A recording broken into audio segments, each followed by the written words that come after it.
Your Worship, we are now live. Thank you very much, Madam Deputy Clerk, and we'll now call this meeting to order. Must be something going on in Wasaga Beach today. Welcome, everybody, and good morning. We'll start with item number 1.1 is our land acknowledgement, and I'll turn it over to Councillor DeLeo. Councillor? Thank you, Mr. Mayor. Good morning, everyone. We begin our meeting by recognizing the First Nations, Métis, and Inuit peoples of Canada as traditional stewards and caretakers of the land. We acknowledge that the town of Wasaga Beach is located within the boundaries of Treaty 18, the traditional lands of the Anishinaabe, Haudenosaunee, Tionantadi, Wendat, and is the home of many First Nations, Métis, and Inuit peoples as part of an intricate nationhood that reaches across Turtle Island. At this time of truth and reconciliation, we welcome the opportunity to work together towards new understandings and new relationships and ask for guidance in all we do. Thank you. Thank you, Councillor Magwish. And now moving on to item number 2, proclamations. And 2.1, Seniors Month, June 2024, that the Council proclaim June as Seniors Month in the town of Wasaga Beach. Could I have a mover and a seconder for this, please? Moved by Councillor White, seconded by Deputy Mayor Snell. All in favor? That motion carries unanimously. We do have a presentation under item number 3, Senior of the Year Award. I'd like to take a moment now on behalf of the Age-Friendly Community Advisory Committee and Council to present the 2024 Senior of the Year Award to Brian Marshman in recognition of his significant volunteer contributions over the years. This award is given by the municipality to recognize an outstanding senior who, after age 65, enriches the social, culture, and civic life in their community. Brian is a popular and respected role model who has given countless hours of his time in many organizations and events within and beyond our Wasaga Beach community. He is an active, well-known volunteer, member of the Seniors Active Living Center, the SALC, supporting a variety of programs that make it easier for seniors to get together for important social interactions. He is a conveyor and group leader and of the popular weekly drop-in social chat and games meetings, regularly assists at the SALC monthly Supers program and at the Chef Brian cooking sessions. During COVID, when all volunteer programs and opportunities were suspended, he devised and implemented the Keep Wasaga Beautiful volunteer program to allow for safe socialization during COVID. This work is now transformed to the ongoing Adopt a Road program. His contribution also extends to a wide range of town and community events such as the Seniors Expo, the Santa Claus Parade, Winter Festival at Klondike Park, the Spring Hootenanny, the Wasaga Beach Blues Festival, and the Wasaga Beach Community Theater. Brian Marshman's a positive attitude and willingness to contribute wherever needed to enhance life in the town of Wasaga Beach is very much appreciated, and we congratulate him as the recipient of our 2024 Senior of the Year Award. Congratulations, Brian.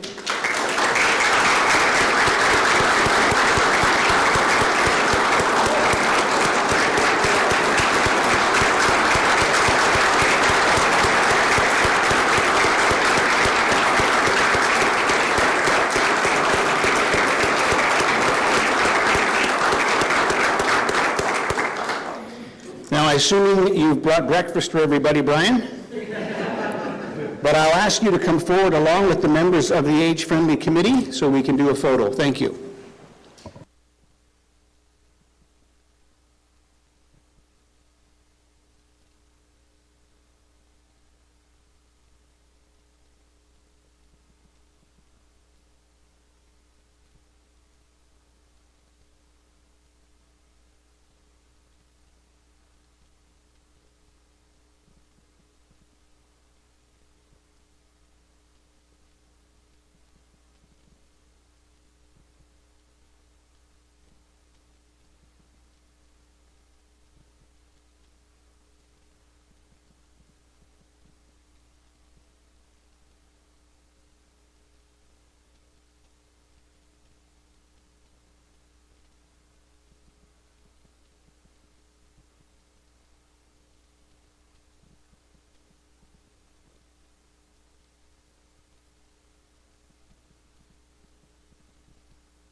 All right, thank you, Madam Clerk, and we'll now carry on with the rest of the meeting. Under item number 4, disclosure of pecuniary interests. I have none before me at this time. If at some point throughout this meeting you feel you have a pecuniary interest, please let us know at that time. Under item number 5, adoption of the agenda, we have the recommendation that the contents of the agenda of May 30th, 2024 be approved as circulated. Questions or comments? Seeing none, could I have a mover and a seconder? Councillor Belanger, Councillor Eagle, all in favor? That motion carries unanimously. Moving on to item number 6, approval of the minutes. Recommended that the minutes of the council meeting held May 16th, 2024 are hereby adopted as circulated. Questions or comments on this? Seeing none, a mover and a seconder, please. Councillor Timms and Councillor White, all in favor? That motion carries unanimously. 6.2, special council meeting minutes of May 23rd, that the minutes of the special council meeting held May 23rd, 2024 are hereby adopted as circulated. Questions or comments? Seeing none, mover and a seconder, please. Councillor DeLeo and Councillor Eagle, all in favor? That motion carries unanimously. On to item number 7, statutory and public meetings. 7.1 is a statutory public meeting for today. The public meeting under the Planning Act Official Plan Amendment OP 001-24 and the Zoning Bylaw Amendment Z001-24. The rest of the items are noted below. And 7.1.3 is the public meeting, and we do have planning staff presentations with respect to the official plan amendment OP 001/24 and zoning bylaw amendment Z001-24. And Rosemary Humphreys of Humphreys Planning Group, 10 Club Court presentation, I believe is with us today. This is a public meeting regarding the proposed application for an official plan amendment and zoning bylaw amendment submitted for the property municipally addressed as 10 Club Court, commonly known as the former Twin Creeks Golf and Country Club. The applications being considered are the proposed official plan amendment and zoning bylaw amendment. Zone file numbers OP 001-24 and Z001/24. The lands are also subject to applications for a plan of subdivision and plan of condominium. This public meeting is an opportunity for members of the public to learn more about the proposed development. For council, this public meeting is not to engage in debate regarding the merits of the application, nor is it intended to be a question and answer session. It is simply to make council aware of the public's comments and to ask any clarifying questions. No decisions will be made at this public meeting. Please be advised that you must make a request in writing if you wish to receive a notice of any decision of council regarding these applications. To make a written request for notice at this public meeting, please fill in the planning public meeting sign-in sheet located at the back table. A member of staff will be there and available to assist you. We now have presentations from the planning staff. Candace Bondarchuk and Samantha Hanna, planning staff for the town of Wasaga Beach, will now make a brief presentation and will provide further details with respect to the proposed official plan amendment and zoning bylaw amendment. Good morning, ladies. Good to see you and welcome. The floor is yours. Good morning, Your Worship, council members and the public in attendance in chambers and virtually online today. I am Candace Bondarchuk, Senior Planner for the town of Wasaga Beach, assigned to this file. Sorry, Candace, I'm just going to ask you to bring your mic down slightly. Thank you. And I'll be introducing the proposed official plan amendment and zoning bylaw amendment for lands municipally addressed as 10 Club Court, commonly known as Twin Creeks Former Golf and Country Club. Related files include the draft plan of subdivision and draft plans of condominium. So this plan has been submitted by Achille Developments. The applicant has their planning consultant in attendance today, Ms. Rosemary Humphreys with Humphreys Planning Group, along with other representatives joining virtually today, technical consultants such as the architect, civil engineer, environmental consultant, landscape architect, and transportation consultant.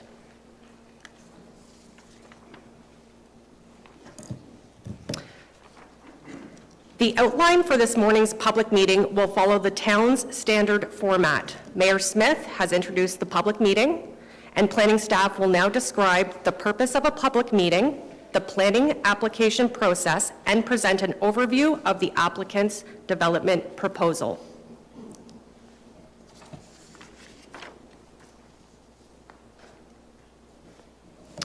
In accordance with the Planning Act, planning staff can confirm that notice was circulated and this public meeting is required for the proposed official plan amendment and zoning bylaw amendment. Again, the related files are the draft plan of subdivision and draft plan of condominiums. Planning staff introduced the applicant's proposal to council and members of the public. And the purpose of this public meeting is to provide the public, stakeholders, agencies, and boards an opportunity to provide written and oral submissions to council.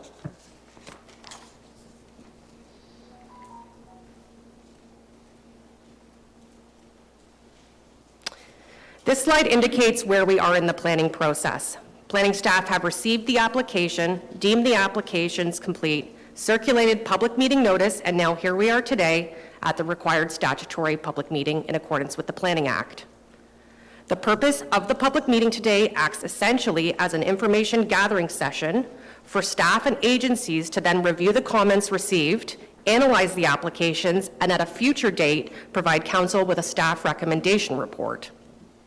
From there, council will render a decision on the application, and then staff issue a notice of decision, and the appeal period commences.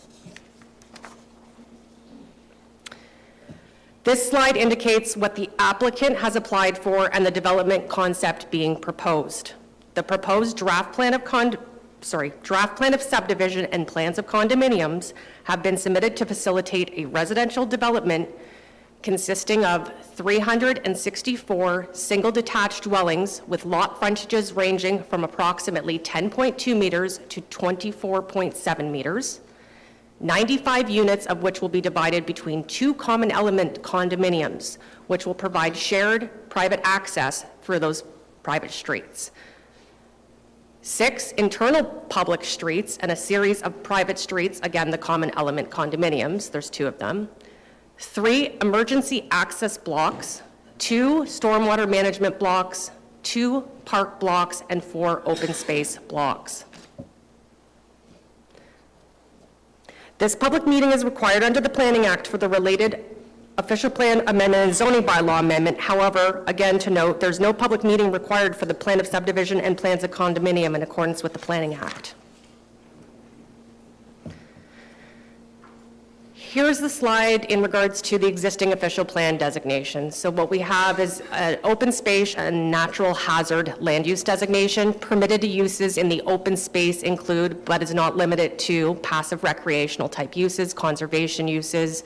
In addition, you'd see perhaps agricultural, nursery gardening, community gardens, forestry, and cemeteries. Permitted uses in natural hazards include, but are not limited to, passive and active recreation, including golf courses, playfields, forest and wildlife management, flood and erosion control and conservation type projects. Official plan designations surrounding the subject property include country club community, residential, and natural hazards. Here's the applicant's proposed official plan amendment. Requested by the applicant would redesignate the subject lands from residential, country club community, open space, and natural hazards to residential, open space, and natural hazards for the proposed development of residential dwelling units. This slide indicates the existing zoning of the subject lands. So the zoning is currently open space and environmental protection zones. Permitted uses in the open space zone include, but is not limited to, golf courses and recreational type uses. Permitted uses in the environmental protection zone include, but is not limited to, conservation uses and public park uses. These surrounding zones are residential type 1, R1, residential estate, RE, and residential estate exception 1. The applicant's proposed zoning bylaw amendment request is for rezoning and reconfiguring the existing open space zone and environmental protection zone to a number of site-specific zones for the proposed single detached dwellings. Specifically, the proposal intends to, 1, rezone a portion of the subject lands to the residential type 1 exception. This is to establish site-specific zone provisions. 2, to rezone a portion of the subject lands to the residential type 1 exception zone to establish site-specific zone provisions. 3, to rezone a portion of the subject lands to an open space exception zone to facilitate infrastructure improvements, including but not limited to additional stormwater management facilities, associated systems and structures, and sanitary pumping stations. And 4, to rezone a portion of the subject lands to an environmental protection zone. Here's the draft plan of subdivision and plans of condominium being proposed. There are a total of 364 single detached dwellings being proposed, with 95 of those units split between, respectively, 83 units and 12 units in those separate common element condominium areas. I'll let the applicant's agent delve more into those details. The next slide is our concluding remarks slide. This public meeting is required by the Planning Act. Town staff are presenting the applicant's proposal. A detailed review of the applications is ongoing by planning staff and is not yet completed. Staff will receive comments to council and the applicant subsequent to this public meeting, and staff will provide a recommendation report to council at a future date. For additional information, residents may contact planning staff at this email address and find the supporting documentation at this link. This concludes town planning staff's introduction of the applicant's proposed official plan amendment and zoning bylaw amendment applications. Thank you very much, Your Worship and Council. Thank you very much, Candace. And we'll now move on to the presentation by the applicant. We now have Rosemary Humphreys from Humphreys Planning. On behalf of the applicant, we'll make a brief presentation and will provide further details. Well, with respect to the proposed official plan amendment and zoning bylaw amendment, we'll also have the following consultants online here with us, joining us today to provide further details if required: the architect Joe Kari, civil engineer David Giugovez, my apologies if I've mispronounced that, environmental architect Rikes Clavins, and transportation consultant Will Maria. Good morning. Just ask you, there we go, great. Good morning. Good morning, Marie, and the Mr. floor is Mayor, yours. members of council, and the members of the public that are here with us today. It's a pleasure for me to be here. I'm going to tell you, it's been quite some time since I've had to use one of these flicker diggers, as I call them. So you'll have to bear with me if you wouldn't mind. So once again, it's Rosemary Humphreys from the Humphreys Planning Group, and virtually with me are a number of consultants from the consulting team today, and I'm going to quickly go through the details of this application submission and try not to regurgitate what you've already heard from Candace. I presume I pressed the red clicker, the red thing? This one? Oh, that one on the side. Okay, thank you. Rosemary, I'm just going to ask you to fix your mic and kind of straighten it so it's closer to you. All right, and I'm going to have to put on my glasses too. All right. Okay, so Candace had already gave you a brief introduction of the project. This particular slide here probably just restates everything she's already done before. And she provided a really good overview in terms of the surrounding land uses. But you can see here, in terms of the aerial photograph, the subject lands, or the areas of the subject lands, are outlined in red, which are subject to this application here today. Here we go. I'm doing good so far. So this particular slide is to deal with the official plan designations and the zoning of the subject site. Candace did provide that in her overview to you, so I don't plan on restating that, but I would just like to make one comment as it relates to some of the policies in the official plan for the Wasaga Beach area. The designation policies that apply to this site, although it's designated for open space uses, there is a policy in the official plan that states where you have private open space uses, they are allowed to be reconsidered for other uses through an application process. As you all know, we've had a former golf course use on the subject site, so that's a private open space designation, and so these applications are utilizing the policy in the official plan that allows these lands to be used for other uses, and in this case, other open space uses and residential uses that would implement the proposed applications. In terms of the zoning, we have an open space and environmental protection zone applied to the subject lands. We are proposing to implement zones that include residential, obviously residential uses for the single-family homes that are typical on a public road, as well as a separate residential zone that has specific restrictions as it relates to the common element component, those two blocks. Okay. This is a further discussion on the official plan, so I'm not just going to review that again, but effectively the areas in dark green will be maintained in as part of the natural heritage system and will not be modified. The areas in the lighter green are proposed for either stormwater management pond blocks or parkette areas, and the yellow areas would be subject to the residential uses. This is and I apologize, it's very difficult to get this subdivision in a manner that it's easy to see just because the way it's configured, I guess, on plan view here. But this is a copy or a photo of this subdivision application, and you can see the areas and the proposed lotting. So we have 364 residential units with a ranging of lot frontages. I know up here it says 10 to 24 meters, but there may be some instances where we go as low as 8 meters, and I think that just becomes, is subject to, excuse me, it's my presentation. You have your chance afterwards. Thank you. Rosemary? Yes. I'm going to ask you not to speak to the audience. Sure. And I'm going to ask the audience to please keep order and to be civil, please. Thank you. So in terms of the lot frontages, it's a matter in terms of how you apply the definition in terms of where the actual frontage is measured on the lot.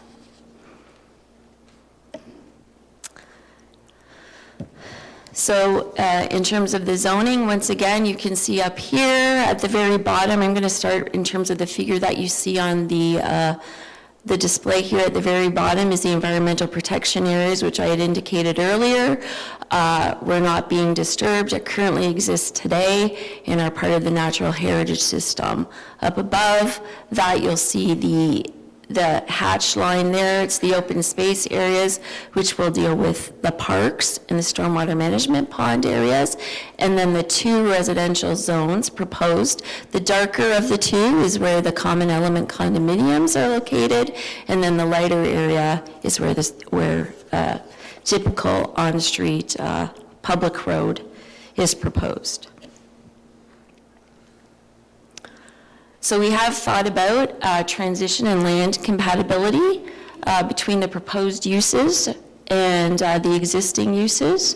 This slide is intended just to capture at a very high level in terms of our thoughts about this application process, our application as it's proposed as it relates to the existing surrounding land uses. Sorry. Looking at some details as it relates to the proposed development, I thought I would walk you through the specific areas, and we'll go into some detail here. So the top area, which we call Area A, it has 81 single-family lots on a public street. It has a total area of 7.4 hectares. And the density associated with that, if you take it at a net density level, is 17.68 hectares per net, units per net hectare.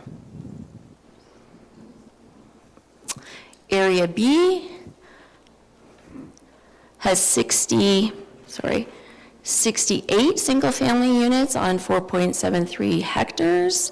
The density for this particular area on a net basis in accordance with the town's official plan works out to be approximately 18.37 units per net hectare.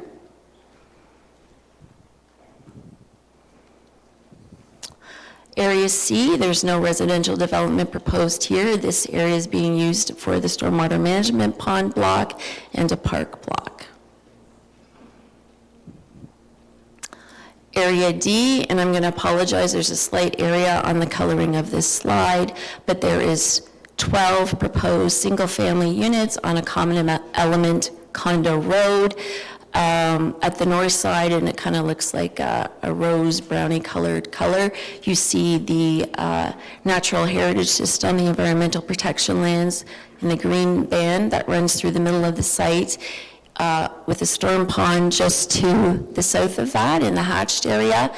And the blue colored area is single-family residential uses on a public street. So in the single-family uses, we've got, I think it's 56 lots there, if I can read the screen properly. In terms of the density, I can provide that to you. So the density for the single-family homes is 18.37 units per net hectare, and the density for the common element condominium units is 7.7 units per hectare. To the west side, where you can see the letter D on the larger area of the screen, that particular area there from where the entrance comes in, between there and the entrance to the site, actually is a park area, a linear park area that's proposed, and I apologize, the coloring was not done properly for you today. So Area E, there are 64 units on a public street. Once again, the area is 15.15 hectares, and the density associated with this on a net basis is 17.77 units per hectare. And Area F, which is the southerlymost part of this project, the brown area, or the light brown area there, is common element condominium, once again, so condo roads with freehold units. There's 83 units proposed on 4.92 hectares, and the density associated with that is 17.77 units per net hectare. And the dark green area to the south of that is environmental protection area that will not be disturbed as part of this exercise or of this application process. Just for information purposes, the public roads will be 20 meters wide. The common element roads will be 8 meters wide. So they are going to be designed to meet municipal standards. In terms of site servicing, this proposed development will be fully serviced from a water and sanitary perspective. Our project engineer has spent a lot of time and effort in terms of determining how these sewers will be connected to existing systems in the municipality. I should note that there will be a pumping station required, and it will be located up in the area where the park and the stormwater management pond are located together towards the north end of the plan area there. And I had indicated and pointed out earlier, there's 2 stormwater management ponds proposed for this project.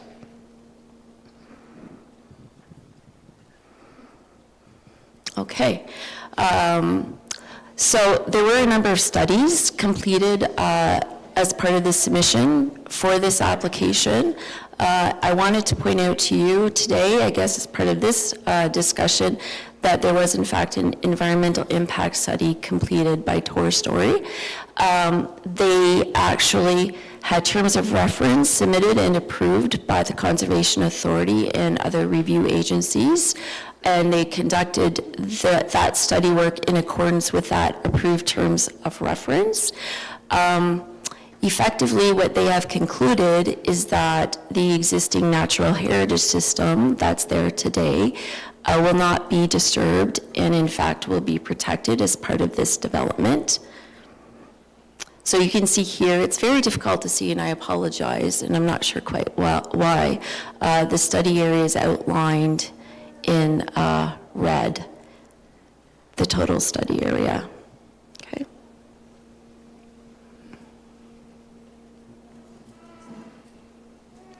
Okay. I thought it might be interesting just to point out a little bit of information about the open space trail system and enhancement areas. If any of you attended, there was an open house held back in February. You might have seen this display board. But effectively what it does is it shows the darker green areas, and I apologize because the screen, you can't see everything there.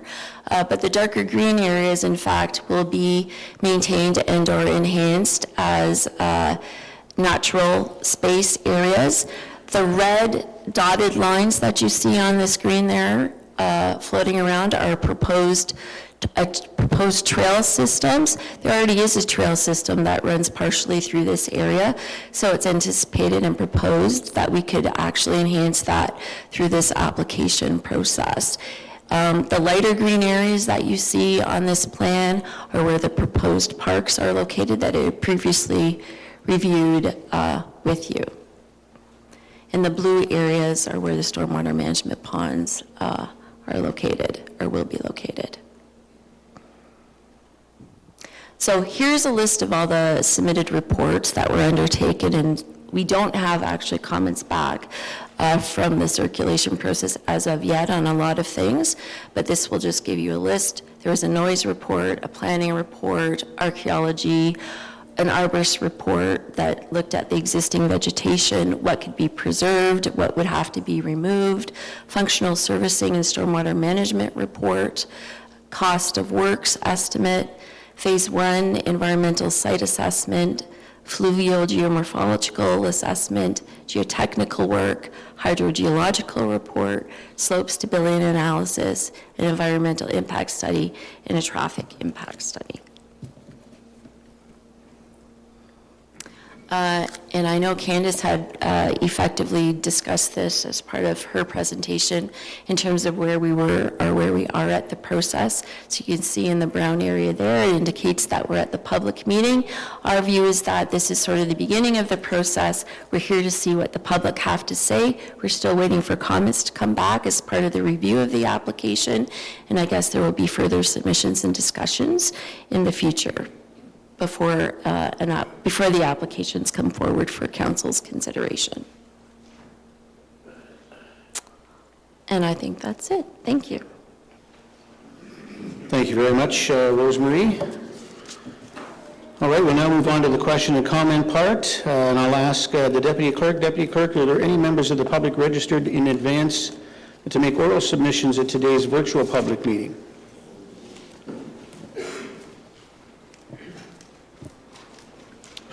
Sorry, Madam Clerk, before I go to that, is there anyone else from the organization other than Rosemary that wishes to present or make comment?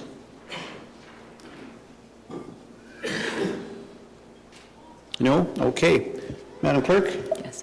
No, Your Worship, we don't have any virtual attendees. All right, then. So we do have many folks in the audience today, and I understand we have a list, so I'll leave it to you, Madam Deputy Clerk, to call upon those folks to come forward. Yes, thank you, Your Worship. So first we'll start with the clerk, who will summarize comments on behalf of Emily Bosman. Thank you, Madam Clerk. Thank you, and through you, Your Worship. I will summarize written submissions from 3 different residents. However, these written notes will be provided to Council and planning staff in its entirety to allow for the analysis of the application and the comments received from the public. I will start with Ms. Emily Bosman from 54 Kelly Crescent. I am writing to express my strong opposition to the proposed draft plan of subdivision and draft plan of condominium. While I understand the necessity of accommodating growth in our town, the proposed development poses significant concerns for our community, particularly in terms of environmental impact, loss of recreational space, and increased traffic. One of the most treasured aspects of Twin Creeks is its role as a natural and recreational haven for residents. The development plan threatens to eliminate these vital recreational opportunities. The proposed development, with its extensive urban infrastructure, will significantly reduce the green spaces essential for the mental and physical health of our residents. Environmental concerns are also paramount. The snapping turtles residing in the area are considered a species of special concern in Ontario. These turtles are habitual amphibians, returning to the same location annually. Disrupting their habitat could have irreversible consequences for their population and the local ecosystem. Traffic increase is another significant issue. With 364 single detached dwellings and 95 condominium units, the development will lead to substantial traffic growth. Furthermore, the current infrastructure in the town of Wasaga Beach is already strained with numerous approved developments. Adding this project will make the situation worse. While I acknowledge that Wasaga Beach has been designated a growth area by the province, there are alternative ways to accommodate that growth. Developing a retirement community that preserves natural features aligns with our town's demographic and values. It is crucial to address the potential impact on local wells. In conclusion, I urge the Planning Department to reconsider the proposed development at Twin Creeks. We must prioritize the preservation of our natural spaces and the well-being of our community over short-term growth. The next submission is from Keith and Nancy Thatcher of 6 Pauline Place. We are writing to oppose the development at the Twin Creeks Golf Course property. Since Twin Creeks closed, so did the links at the east end of town. We now have only one choice for a golf course with a growing population. In the summer season, golf season, the traffic makes it very difficult to traverse to the east end if you live anywhere west in town. Why are we considering this prime recreational facility to become more homes? As our town grows, we need more recreation options, and right now it seems that the West End is being forgotten as a potential investment in recreation. The third submission is from Mr. Kyle Young of 54 Kelly Crescent. I am writing to express my strong opposition to the proposed development of draft plan of subdivision and draft plan of condominium. The density of this proposed development is completely out of sync with the current neighborhood. Increasing the density with an additional 300+ lots in such a small area would significantly disrupt the character of our neighborhood. Instead of altering the zoning to allow for higher density, I urge Council to maintain the current designation and support development that aligns with the existing lot sizes and community structure. With major projects underway on Sunningdale Road, Ramblewood Drive, George and Sands development, and others, we're facing a dramatic population increase that our current infrastructure is unprepared to handle. Adding another 300 homes in this particular area does not significantly contribute to the province's density targets, but does worsen the strain on our town's infrastructure and local traffic levels. The proposed development does not help relieve the existing pressure and should be reconsidered or drastically amended. Additionally, the introduction of new water mains and sewers to serve this development raises serious concerns about the potential impact on existing homes. I am deeply concerned about the impact of this development will have on local wildlife. The ponds slated to be filled in as part of the proposal are home to a variety of species, including fish, frogs, and snapping turtles. I have seen a continuous trend of developing empty lands without adequate consideration for open parklands and recreational spaces for residents. I implore Council to prioritize the long-term well-being and quality of life of current residents over short-term financial gains and developer interest. Mr. Young thanks Council for considering his concerns and hopes that Council will take these points into serious consideration and choose to preserve the character and integrity of our community. Your Worship, that's the conclusion of the written submissions that I do have, and the Deputy Clerk has the registry of everyone in the audience. All right, thank you very much, Madam Clerk. Madam Deputy Clerk.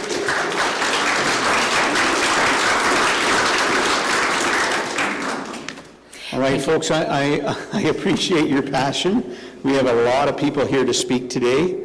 It's going to take some time, so I'm going to ask if you would please hold all your applause. You can have a standing ovation if you like at the end, so we can move this along. That would be appreciated very much. Madam Deputy Clerk. Yes, thank you, Your Worship. Next, we have Nora Holder. Nora, if you'd like to come up to the podium. Good morning and welcome, Nora. Sorry, Nora, I'm just going to ask you to push the silver button. Thank you very much. Good morning. Good morning, Mayor, Deputy Mayor, councillors, and town staff. Thank you for the opportunity to provide input today on a most important matter.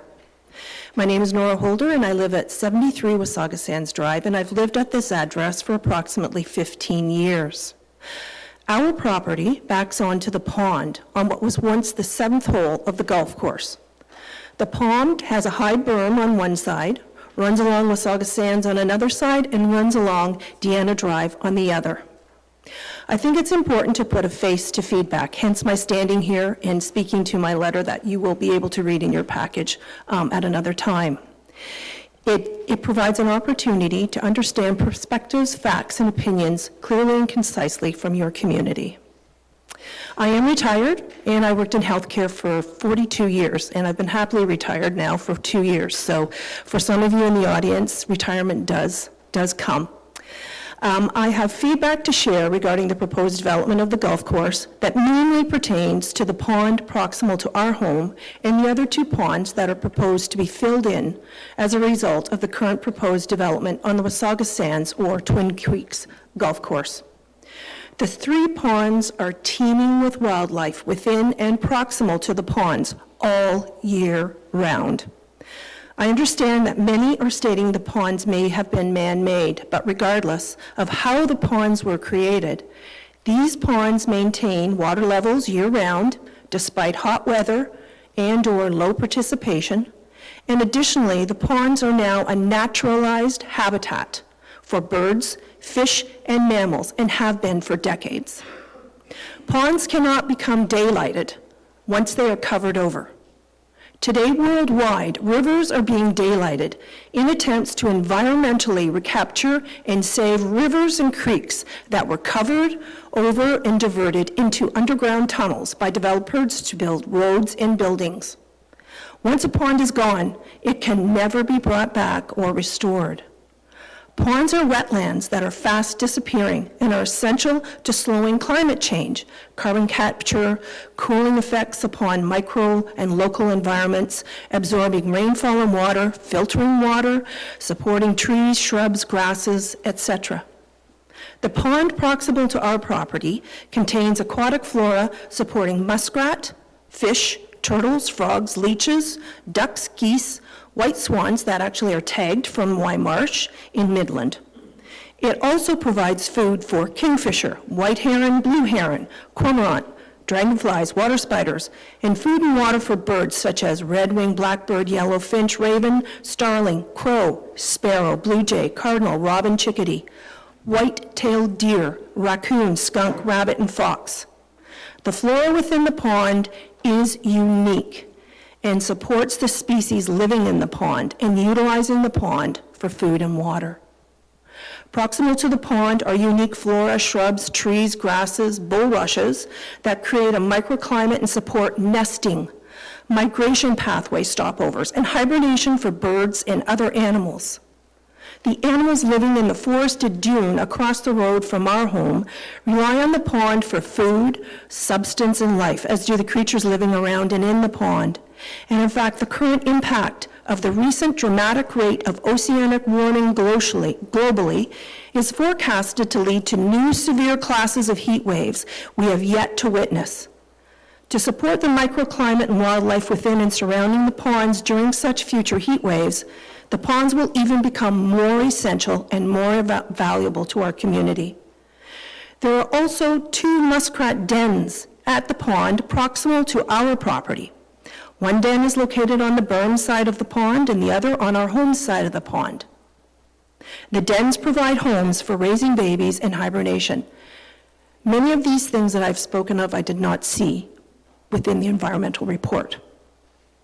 There is a plethora of turtles in our pond, as many have spoken to, as well as the other, I shouldn't say our pond, the pond proximal to us as the other two ponds. The turtles sunbathe on old bulrushes, walk around the pond, migrate from pond to pond, and migrate across red oak. The crossing of red oak by turtles poses a real danger to them, as red oak has become a street where vehicles speed from Assaugasand Drive to Knox Road.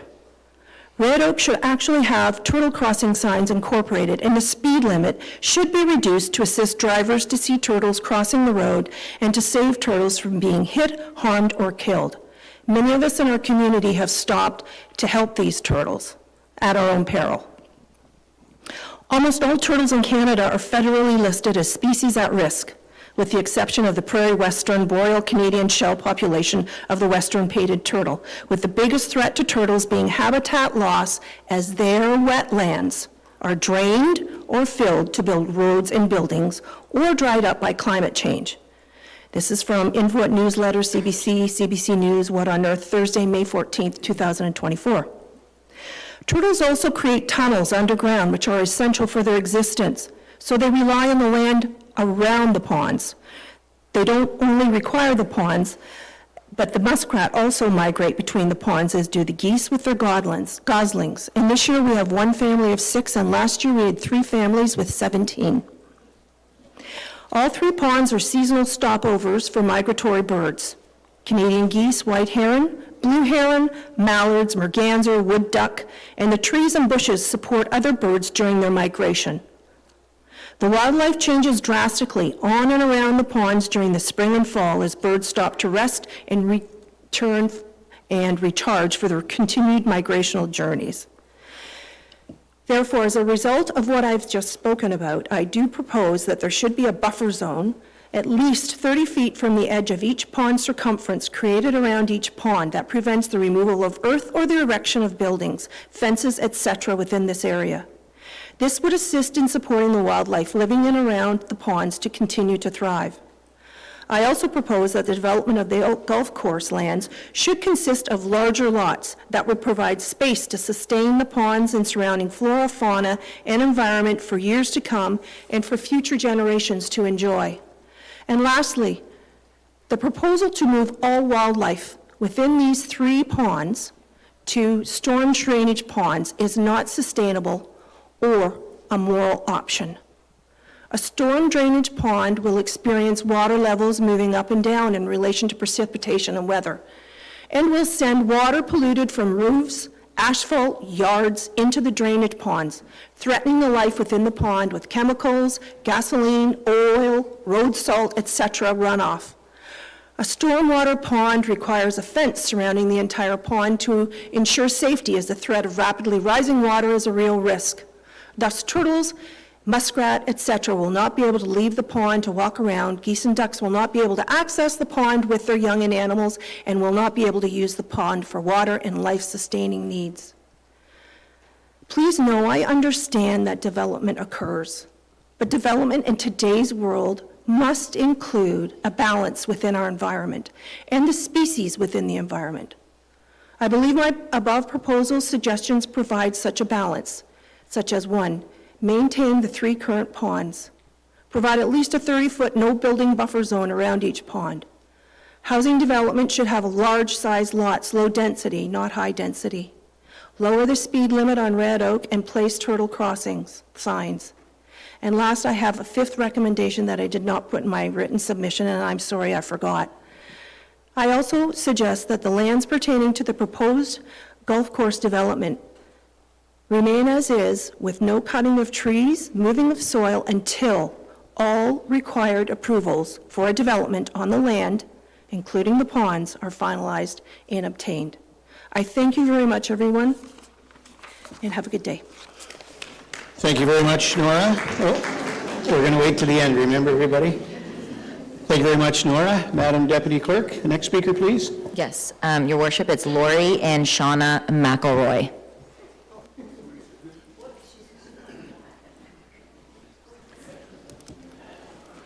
Good afternoon, Loris. Good morning, Your Worship, councillors, town staff. Name must have come from the email, but it's Loris and Shauna Litcherson. Thank you very much for the opportunity to be here and speak with you today, and in advance for your consideration of our concerns. As residents in close proximity to the lands involved in this proposed development, my wife and I wanted to take this opportunity to voice some of our concerns. Indeed, our backyard faces Morgan Road, and should this proceed, we'll have 64 homes directly across from us.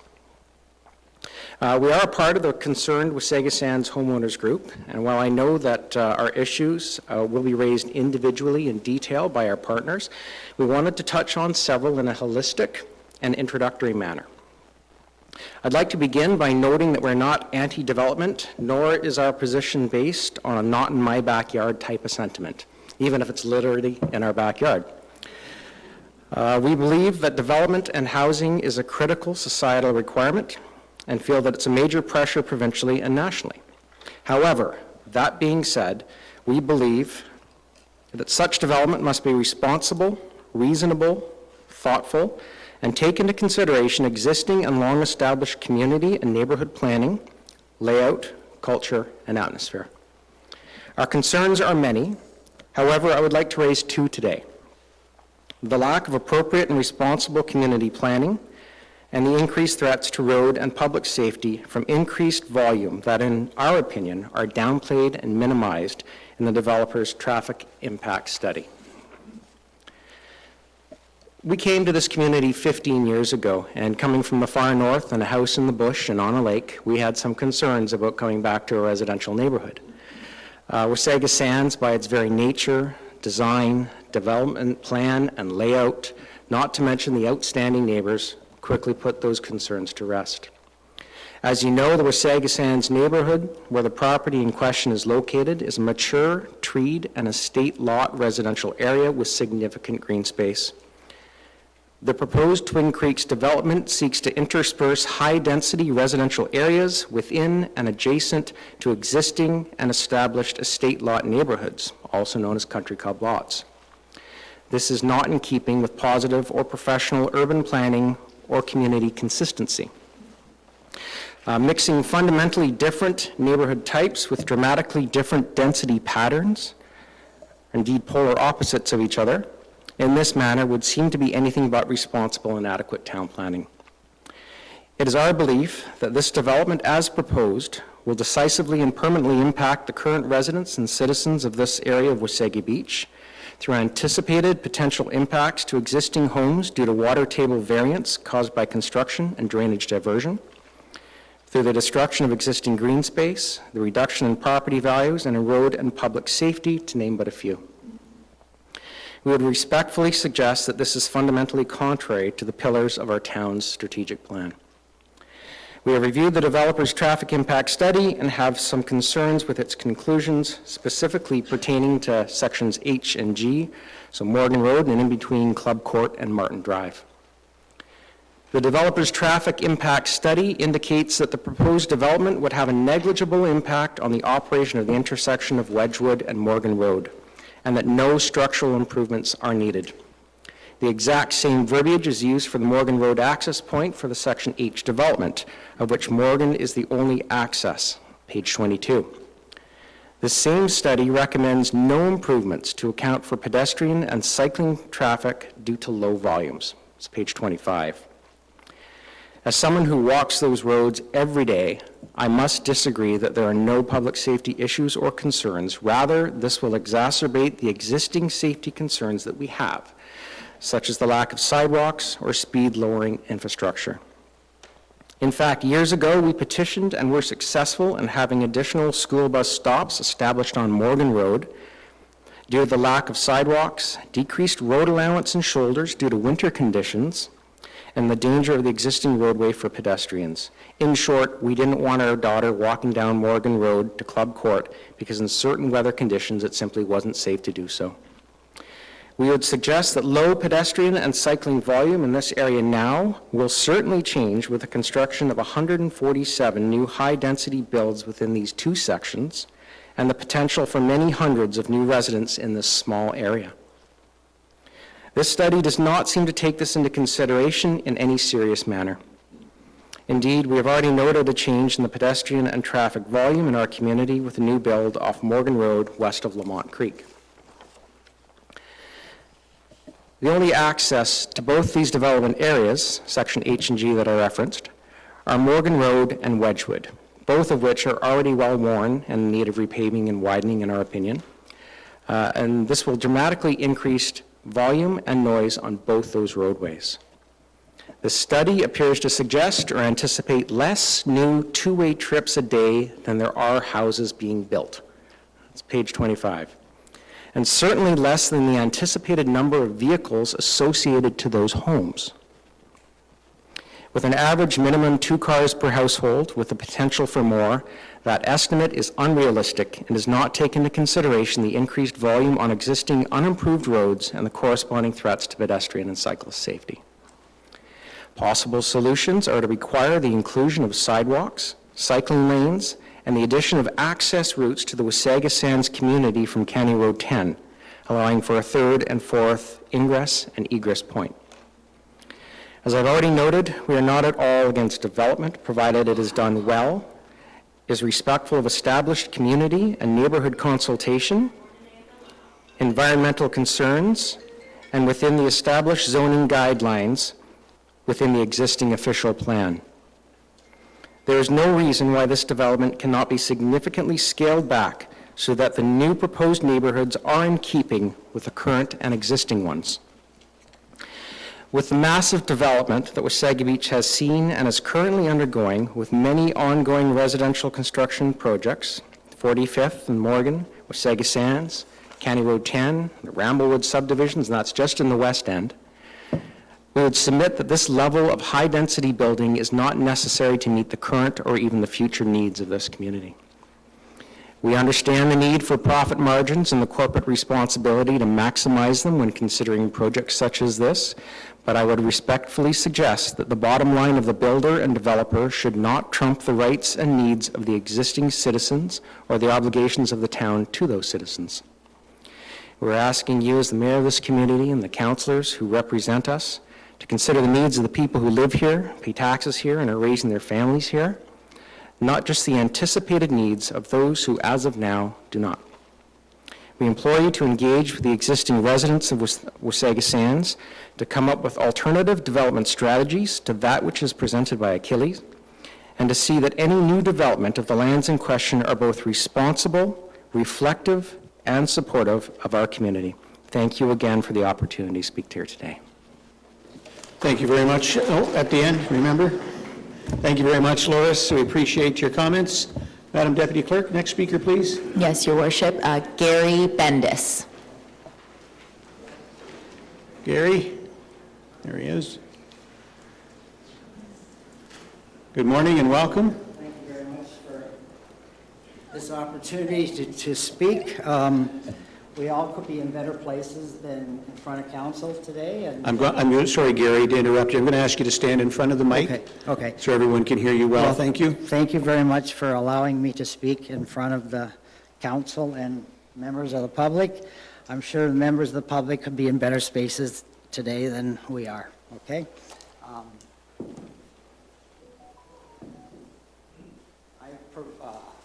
I've provided my speech to the town council, and hopefully they've read it and decided one way or another what my submissions are going to present. So, good day. My name is Gary Bendis. I will be reading my submission to prevent any mistakes. First, I will tell you I'm probably the most qualified resident of Wasaga Beach to make a presentation against the Twin Creeks development in Wasaga Sands development area, for the following reasons. One, I have been a resident and taxpayer of Wasaga Sands development since 1987 and purchased the lots from the original owners, Dave and Paul Arnell. My education, I have an honors bachelor degree of science in biology and a doctor of veterinary medicine. I'm an owner of a veterinary hospital for the past 40 years, so I have some scientific background. First, I'm going to go over the history of Wasaga Sands. I think history is very important in directing the correct decisions are made for the future. This is a short synopsis of Wasaga Sands subdivision. Wasaga Sands started as a gravel sand pit owned by Celia and Arnell Aggregates. After all the economic gravel was removed, it was Dave and Paul Arnell's vision to return this land to a value-added property. It was their vision to design an estate lot subdivision surrounded by a golf course that would combine beautiful homes with green space and enhance the environment. That's what we started with. The Arnells sold the lots off and then sold the course and land to Stuart Pickens for $1 to develop the golf course. The Wasaga Sands Golf Course thrived for many years, and then it was sold, which turned into disaster and bankruptcy. Now the disaster continues. I will be reviewing a few of the studies and show without a doubt the interpretations given are ambiguous, skewed, and wrong. Studies of this nature are usually based towards who is paying the bill and what the goals of the people paying the bills are. I will be referencing everything directly from their data and interpretations. I am not changing anything from their printed pages. Exact pages can be given if you require them.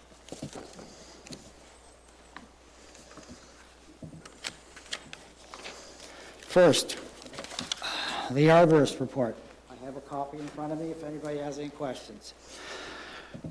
Recording was done.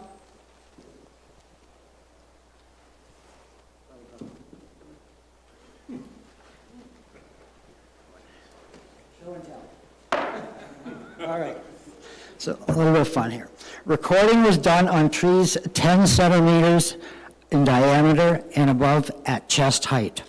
So anything below 10 centimeters doesn't count and will be removed and cut down with any monitoring, I suspect, clear cut. I have brought an example of a 10 centimeter tree. This is what's recorded and above, and an 8 to 9 centimeters. So this is being recorded. Anything this size, they don't care. It is my opinion that 8 to 9 centimeter tree is still a substantial size. Speaking to the Arborist Association of Ontario, there is not a set standard for starting size of any study, and it's the decision between the arborist and who commissioned the study. So, reading our documents here, the data shows there's 900 trees identified 10 centimeters and above. 837 individual trees and 68 polygons are groups of trees. 43 different species were identified, everything from apple to cottonwood, and only a few of these species were actually planted by the course owner. To me, it emphasizes the great natural diversity of trees in our area. From their data, 750 approximately will be cut down. This is 83% of the trees 10 centimeters and above, plus most of the smaller ones. So I'm estimating the total will be around 1,000 trees being cut down. All I can do is say, wow, this is a horrific tragedy. Environmental impact study. We have it here, extremely long, complicated document, very well done. It catalogs all the species of animals observed and what plans are made for each species identified. Significant details are as follows. To start, numerous endangered and species at risk were identified in this study. First, butternut trees were found in 2 different areas. This is a provincially designated endangered species. The problem is no other butternut trees were identified in the 2 areas. These trees self-fertilize, which means their fruit-produced grow butternut trees. It's hard for me to believe there are no other butternut trees in the vicinity. These trees are 40 to 60 years old and have been producing nuts for all those years. The provincial regulation permit states, each butternut tree must be identified and numbered, and a buffer zone is required around each tree. Sizes down to 0 diameter have to be recorded. Their statement of defense in this study is their presence, butternut and black ash, within the study is not considered representative of significant habitat of endangered species as defined under the town's official plan. This is 100% against provincial law. It is endangered. You cannot cut it down, period. The Ministry of the Environment has been consulted by me, and a case file is being prepared and will be sent to the town in short order. Black ash has been found. They are not usually a lone tree, and I suspect there are more there.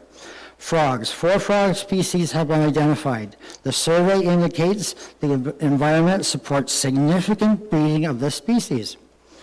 4, birds, breeding birds. 37 species recorded during breeding season, plus an additional 7 at times. Their plan is to cut down the trees when the nests after the breeding season is over. No plan to save any birds. Fish. Electrofishing was done. Found 23 species of fish in Lamont and McIntyre Creek. This shows in our area we have an extreme environmental diversity of fish. Okay? Incidental wildlife that they recorded: woodpeckers, kingfishers, and turkey vultures. Number 7, mammals. Beavers were found in the pond, rabbits, white-tailed deer, coyotes. Foxes were not found. I'm not sure why they didn't. They run across my property just about every week. No plan for any of these species have been provided in the study.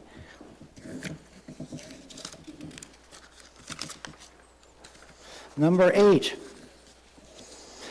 It is recorded in here, it is the habitat for 5 endangered and threatened species, including bees, bats, monarch butterflies, and snapping turtles. Their plan for bats and bat colonies is the movement of the bats will be recorded as their habitat is cut down by a bat specialist. This is not saving the bats. The basic response for the losses of the trees is, for most of the species, yes, we are cutting down their habitat. They will migrate to the protected areas that we have designated. Most of these animals will not survive the destruction of their habitat and will die. My opinion is, better draw them, a good map, and make sure their GPSs are working and charged. This response to wildlife and endangered threatened species is not acceptable in any way, shape, or form. This is a tragedy. The 4 dug ponds. Nora, you did an amazing job. Really good. I'm just going to unfortunately add a little bit of shock and awe here. Their proposal states are to be filled in since they are golf course ponds and are not connected to any waterway. This is what they don't tell you. The dug ponds are over 30 years old. They were not chemically treated or cared for. These ponds have their own set of environmentally stable ecosystem that our naturalized ponds have. Regardless of what the legislation states, they consist of plants, fish, frogs, and everything else that Nora mentioned. Amazing job. There are beavers and other mammals in there. Multiple species of turtles are nesting sites for migratory birds, both ducks and geese. Ask the residents. Ask Nora what she sees every day. The developer's solution: we will safely catch the frogs and the snapping turtles and rehome them. These rehomed animals will not survive the capture, travel, and adaptation to the new environment. This is a death sentence for these animals. I would ask the developer to produce a peer-reviewed study which documents the survival rate of captured and transplanted animals in a new environment. Number 2, the most important omission. It is not recorded the ponds were electrofished, okay? The reason being, the developer does not want anyone to know what is in these ponds, how many fish and other species are in the ponds. Their plan is a licensed fish collector will collect the fish for scientific purposes. All the fish will be killed. What is the scientific purpose? Please tell us what scientific use these fish are. Prove the death of these fish have a purpose. Hundreds of fish of multiple species will be killed for no reason. We cannot allow this mass slaughter of these animals. Fish do feel pain. What happens to the beaver and the other mammals? They also will die. Maybe running away or maybe run over by an excavator. This is an environmental nightmare for all animals involved. The Ministry of Natural Resources has been contacted regarding these concerns, and official reply has not yet been received.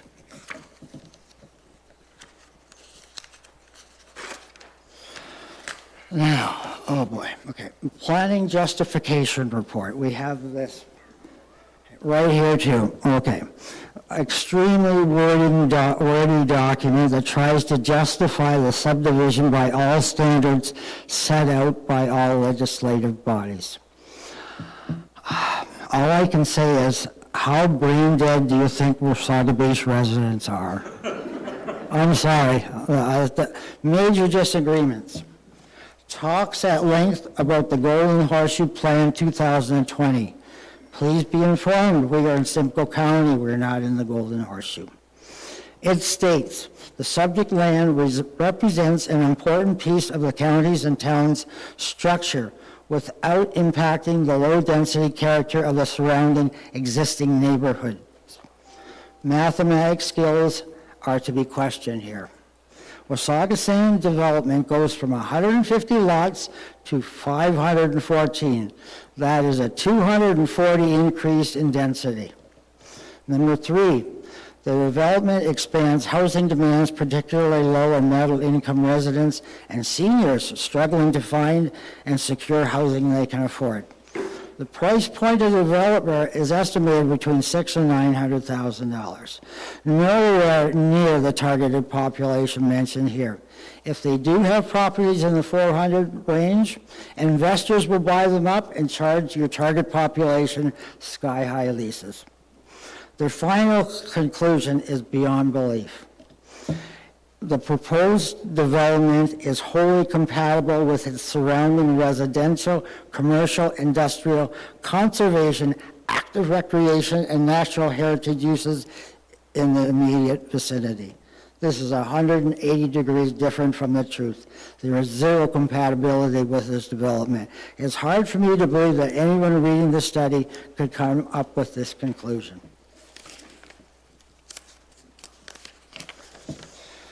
Now, I received your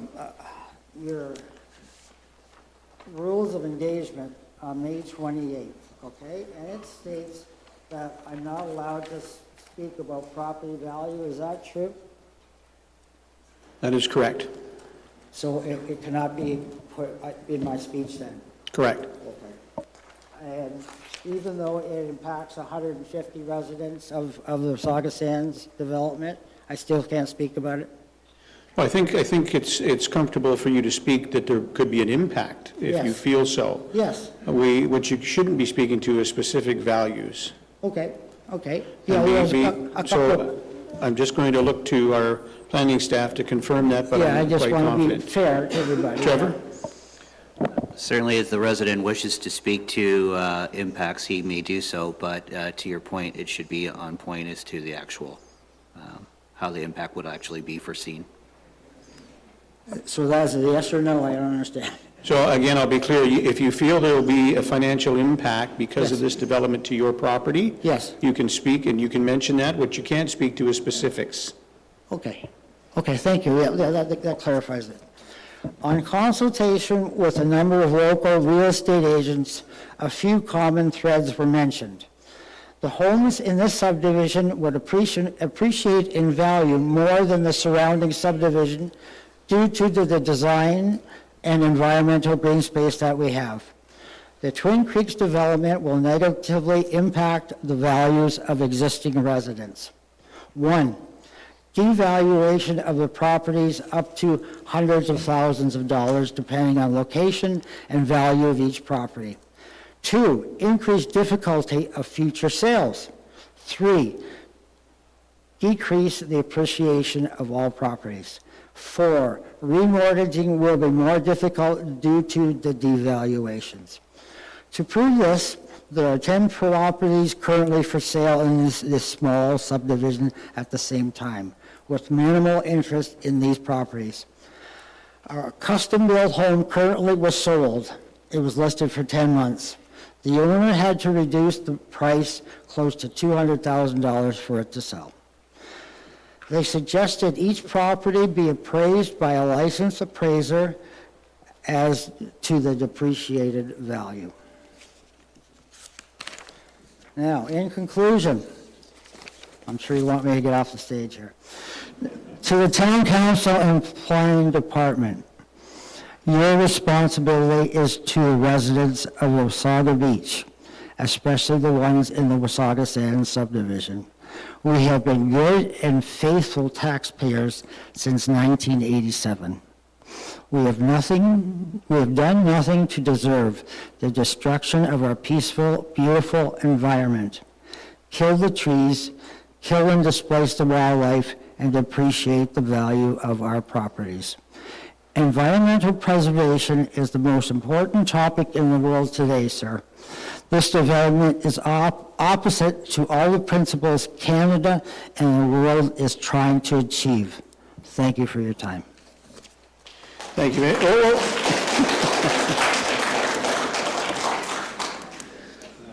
All right, no, we're not going to win. You're right, Councillor. All right. Thank you very much, Gary. Madam Deputy Clerk, next speaker, please. Yes, next we have John Prussia. Thank you.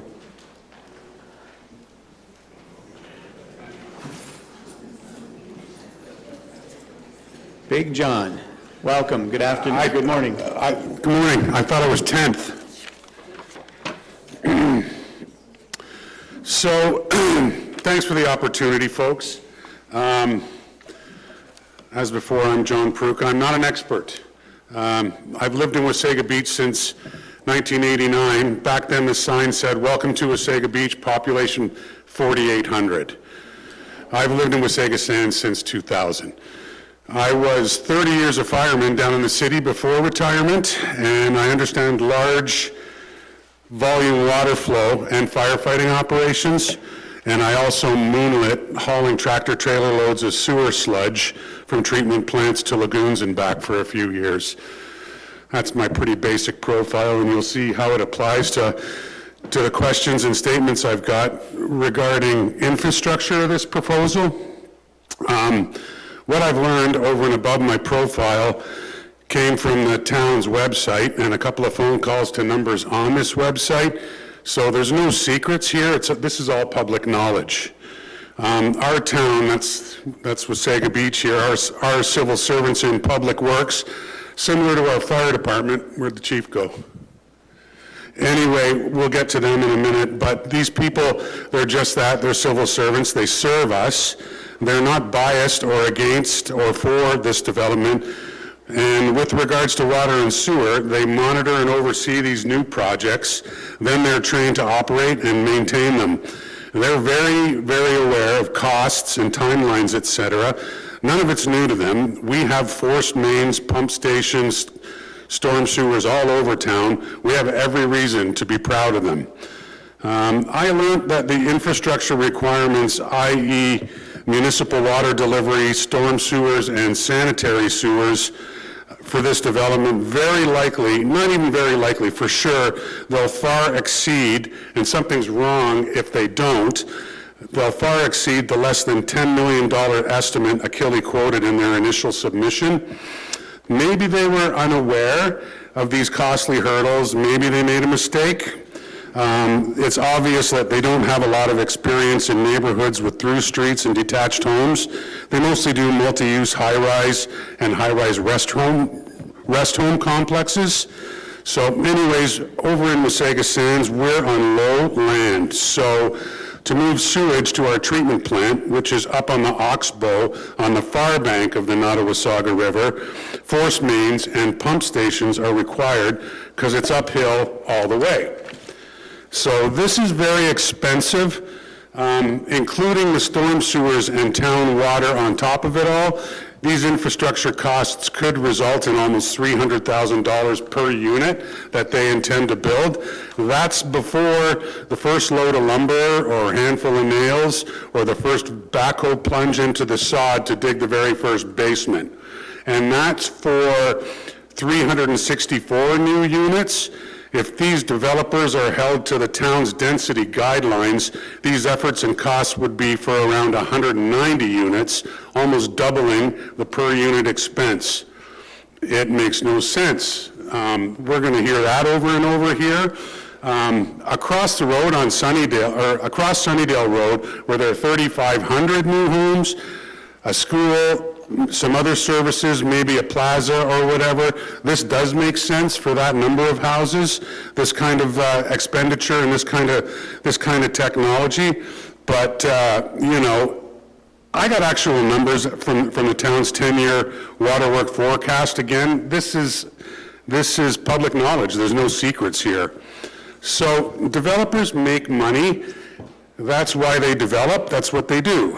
And I wonder how much they intend to charge for these units after they spend maybe $500,000 on each unit for infrastructure, then hire trades to build and supply materials for these trades. And in the end, hopefully, they want to profit for themselves.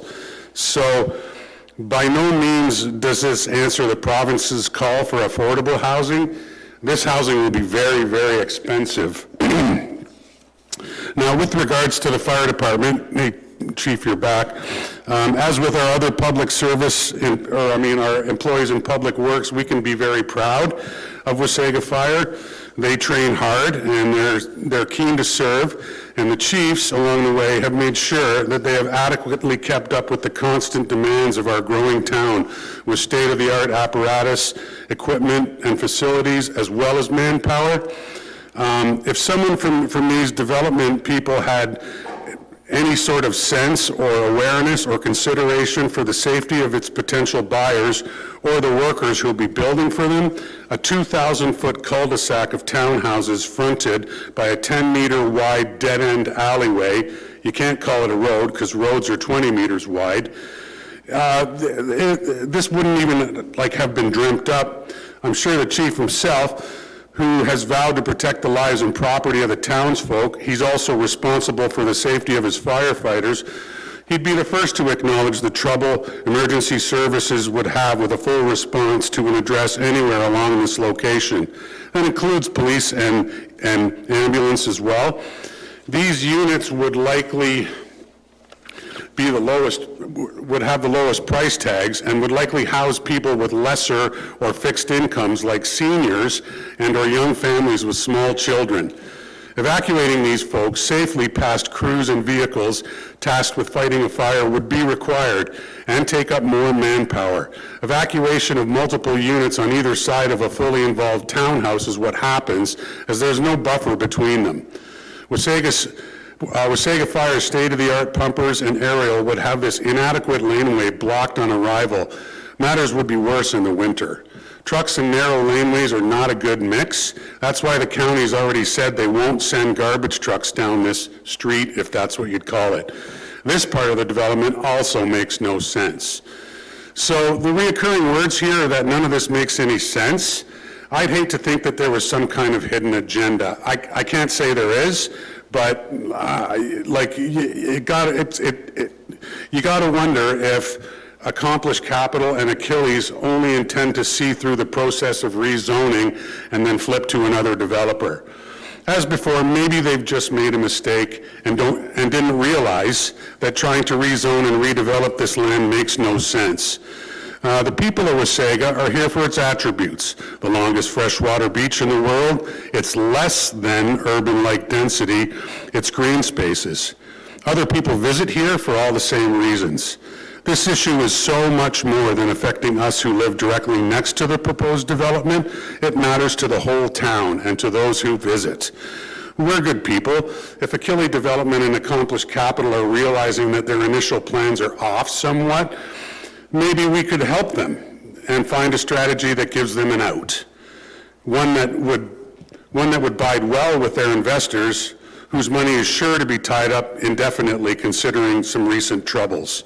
a solution maybe that has everyone around here and everyone who comes here to visit this beautiful green space, be it park or golf course. As I said, back in 89, little old Wasaga Beach had a population of 4,800 people. It's still little old Wasaga, it's just quadrupled in size. We have answered the province's call for more housing over and over. Let's answer everyone's call and hang on to green space that we can use for years to come. That's all of us. So I don't believe that this is a bargaining session, so to speak, but to recap, there's 3 questions there. So if planners and council are going to be talking to these developers, it doesn't look like they're going to make any money. With a huge cost for infrastructure, how are they able to explain to their investors that they're probably going to lose money on this development? How much will these units cost each, per unit, whatever the base cost is?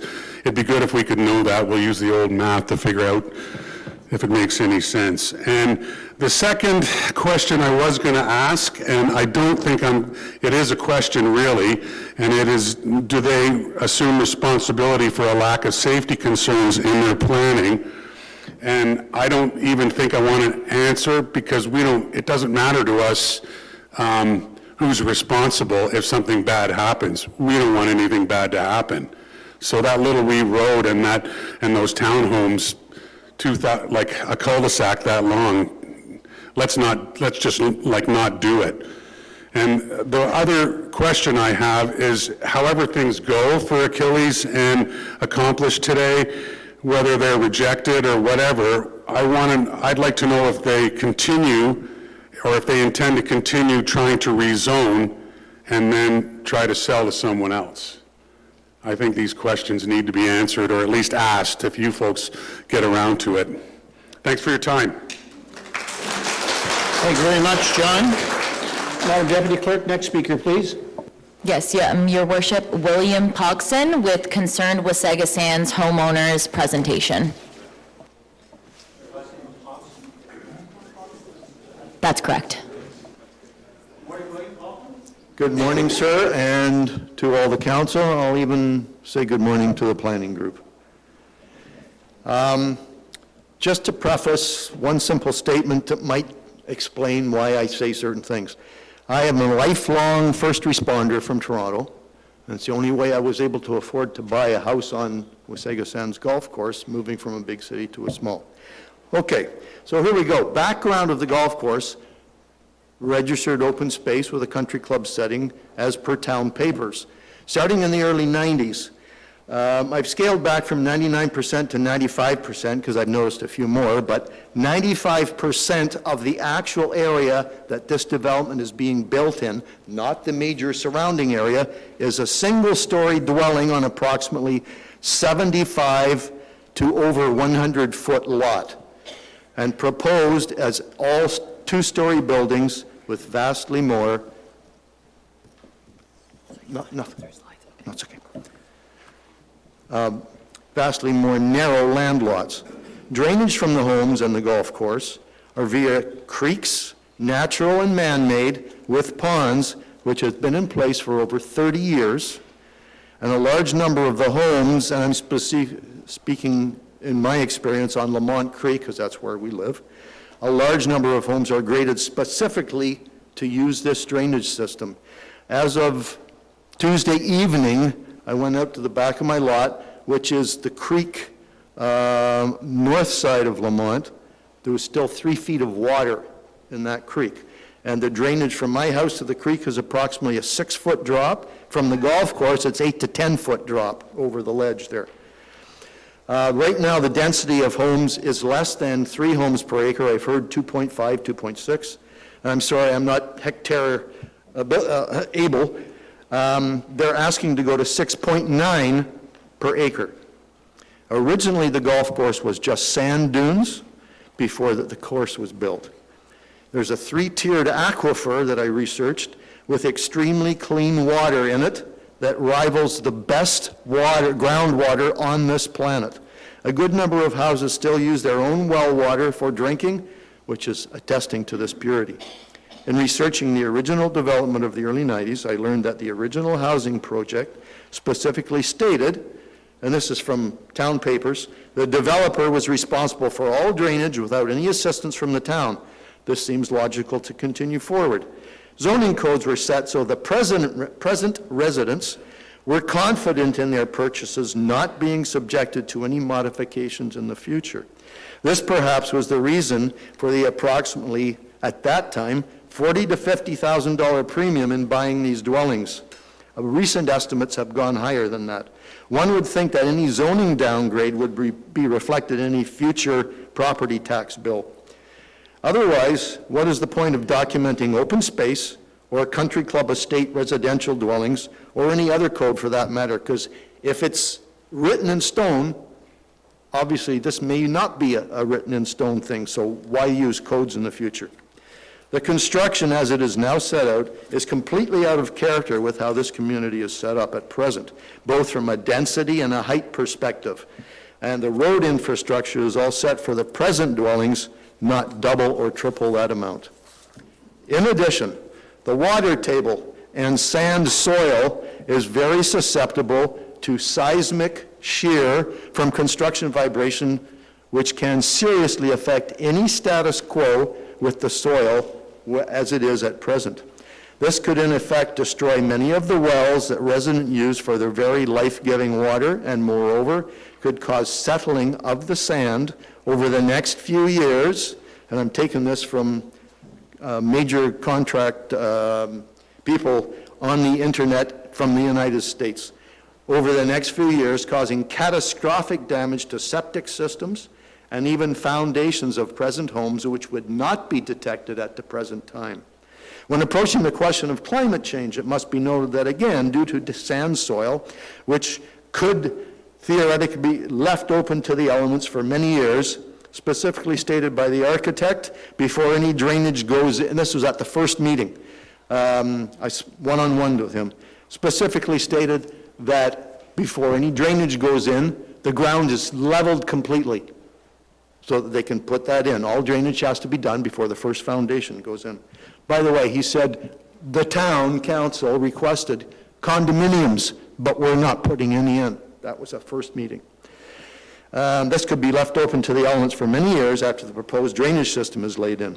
It could effectively cause massive air pollution with blowing sand and the allergens left exposed for that time. Additionally, indigenous animal life forms, including protected species, might be adversely affected. I have seen only one, but I saw a snowy owl in the tree behind me, and that's a species on the verge of extinction and protected by the government. I was told by the architect that no privacy fences were intended, despite housing lots and walking trails 1 meter north of my backyard. As the developer noticed and have put up no trespassing signs, something should be put in the backs of our yards to prevent trespassing on our lots. This inevitably would lead to people trespassing on those homes and backyards, just as I said, the builder has put up notices to the entrance of their property now. Therefore, residents of two-story homes also would be able to look directly into the current, on Lamont, and I don't know about others, current bedrooms, kitchens, or living rooms on a 24-hour basis.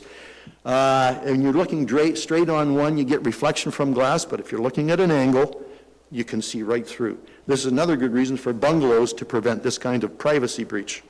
Although it would be nice if this project was never brought forth, however, if it went ahead, the builder must be able to complete that project 100% to the end. And I say that because in Toronto, the Don Valley Ghost, which was a 15-story apartment building, was left for over 2 decades because the builder ran out of money. Thus, creditors available and previous building history as per types of soil, specifically sand, must be considered. Analogous to this might be if you or I were going in for major surgery, and I'm going in for surgery on the weekend, you would want the surgeon to be experienced in the field with multiple successes behind their belt. A rating search also would be beneficial in the event any other projects ended with numerous complaints or not, and a deep dive into the company history compared to all other builders would be advised. to determine how they rank against major competitors. After watching a council meeting on TV in April, I responded with a drive to the Collingwood Town Planning Office and discussed with them, because I heard 2 of the 3 males on council and/or the mayor conversing as to how they respected and agreed with Collingwood's way of building their town. What I discovered from a planner in Collingwood was that the Collingwood Planning Office had finalized and sent a recommendation to Simcoe County because of similar request to build on the Cranberry Golf Course. And their request was for all other vacant and infill sites in that town to be completed before any development on a golf course privately owned. This might well be appropriate to Wasaga Beach as well. I know that perhaps one should not take personal feelings into consideration, but if you allow me a short minute, my life has been basically, as a first responder, basically one-on-one personal. Please understand that this is an area some 30-plus years. People moved here because they wanted the peace and contentment of tranquility and not the chaos of city life, which I'm sure numerous residents today have escaped from. Although there are some new families here, I believe most are of the same attitude. And the only dissenting, we distributed pamphlets on Kelly Crescent, and the last fellow that I went to says, I'm okay with this new development as long as they pay every cent of it, drainage and everything. So there's still a contradiction there. Understand that as one ages, it's only natural for the overall scope of your life to narrow. By that I mean often it's just a desire to de-stress and gain the peace that working your whole life did not allow. Some people are in their 90s here, and please just imagine how their quality of life will be completely trashed with years of 7 a.m. to 7 p.m. construction sounds, which effectively may be destroying their last few years on this planet. At one time, and still in some cultures, seniors were revered for withstanding all that life could dish out. To put this kind of massive, high-density project in our backyards, it is, in my humble opinion, not morally correct. I would suspect that the developer will certainly sell their homes with big advertisements about the parkland behind the new houses they build, while at the same time taking all of our vistas and reliance on peace and tranquility away from us, because these homes are right on our property line. Finally, with more density comes the inevitable increase in crime. Again, first responder reaction here. More police personnel to pay for. From my lifetime experience, it's always more density, more crime, without exception. Finally, with the noise of more vehicular traffic, which is not supported by the roads, and more danger for all of our children who are used to, children are carefree, not careless. They're used to low volumes in and around the streets they live on. To summarize, Wasaga Beach has really been based on swampland. The soil is comprised mainly of sand, which is the least resistant to outsized seismic vibrations. These vibrations can result in shifting a year or two later, causing massive damage. The need for privacy around the perimeter of the development at the property lines to avoid future trespassing, loss of peace and tranquility for years to come, and disrupting water flow around numerous residents and possible contamination of wells used for human drinking water, not to mention modifying the groundwater and rainfall drainage, which could easily cause dozens of homes to be flooded. As I said 2 days ago, 3 feet in the reservoir behind us. Again, increase in police requirement, danger from increased traffic flow for everybody, loss of any views of parkland, etc. by present residents, air quality downgrades across the area, and we all know what the winds are like up here. The blow and north winds, especially on my street, from that previously sand dune golf course when it's laid to waste, all that blowing constantly year in and year out. If there's no barrier up there, it's all going to hit our glass and homes and cover our lawns with sand. study the viability of the builder to complete whatever they have decided upon, and the reputation, good or bad, from previous construction on sandy basis, not building in Toronto, which is all earth, based to show their experience in this soil type.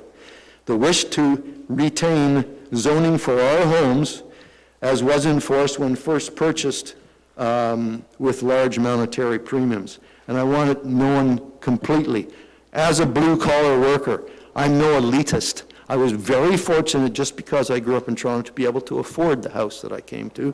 And actually, that golf course has acted as my service dog for all the crap that I've seen people do to each other in 33 years on the police force. In any building going forward, our community requests height restrictions and density commitments commensurate with the current standard of what they're being put into, not the two-story developments around. Thank you, everyone. Thank you very much, William. Madam Deputy Clerk, next speaker, please. Yeah, so a part of the same group, we have Karen Domaretsky, if I'm saying that correctly. Almost. Karen, do you want to give us a better shot at that? Good morning, Mayor, Councillor, town staff. I'm Karen Domaratsky, and I live at 17 Martin Drive. And that was Craig with his scorched earth scenario of what could happen here if this application moves forward.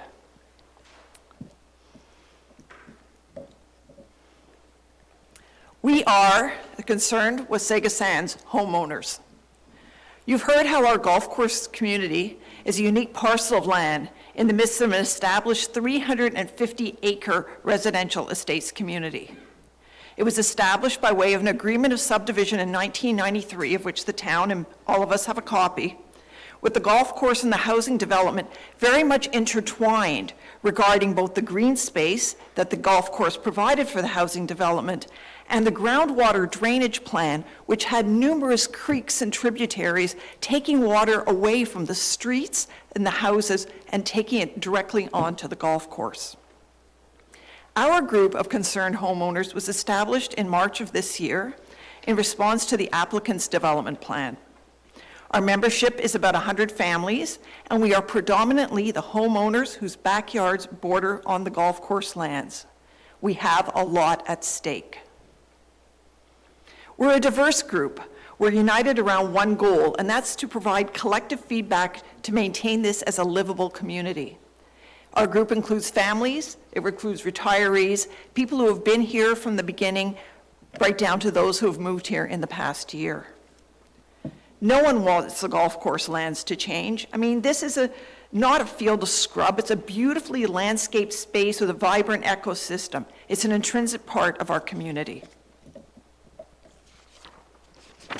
This application will lead to wealth destruction. Our Wasaga Sands home was appraised last summer. The appraisal was conducted by Hutchison Appraisal, the leading appraisal firm of Wasaga Beach. This appraisal assigned a $70,000 premium for our open space location backing on the golf course, and this is a verifiable and documented fact. We've counted through Google Maps 165 homes that back onto the golf course. These will all lose the open green space and the value of these lot premiums.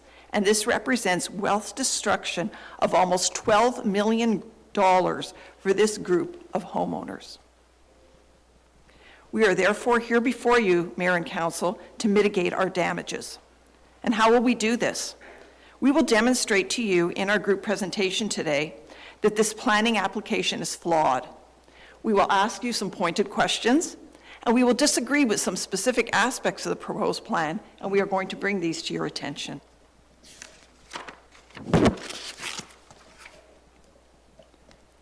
I'm going to begin over the next few minutes by reviewing this application from a planning perspective to share our view of where the development plan is flawed. Firstly, the application is not aligned with the provincial policy statement of 2020 on two key dimensions. The policy indicates that planning authorities have to establish minimum targets for intensification based on local conditions. Instead, what we're seeing in this proposal is the vast number of units on small, fragmented parcels is not orderly or considerate of the supporting community.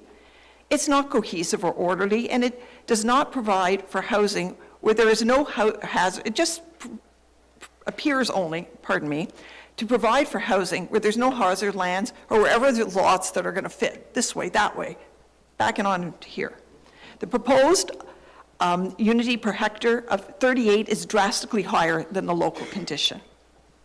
And on the second dimension, new development taking place in a designated growth area and adjacent to an existing built-up area must have a compact form and mix of uses. This does not. It has no cohesion to it. It is not a compact form like, say, a farm field would be. It's just trying to insert housing into parkland wherever the maximum number of houses can be jammed in to fit. Now let's look at the application vis-a-vis the town's existing 2004 official plan. The objective of the official plan was to provide distinct residential housing with a harmonious integration of housing types. Instead, what we're seeing here is the proposed housing format and type are not harmonious with the existing community at all. The official plan policy also suggests that we should have a wide diversity and range of housing choices, key words to accommodate all life cycle stages of the future. Rather, what we're seeing here is one format of proposed housing, two-story homes. There's no variety, there's no bungalows. It cannot accommodate all life cycle stages of residence, and hence it's going to lack variety and inclusion of those residents. We have 44% seniors in our town. This is a demographic that finds this place to be the jewel of Simcoe County, that loves Georgian Bay and that moves here. With aging in place becoming an even more important imperative post-pandemic, people are going to be looking and people are needing one-level housing, single-level housing, and that's what a two-story housing development does not provide. Furthermore, our official plan designates our community as a country club community, and these are their words, a prestigious large lot residential community, a high standard of community design, preserving the natural landscape, and a minimum lot size of 15,000 square feet. The proposed development adjacent to this should be zoned similarly, but instead we're getting a development of dense, monotonous housing format, lacking variety, and as everyone has told you so far this morning, destroying the natural landscape that we value so much.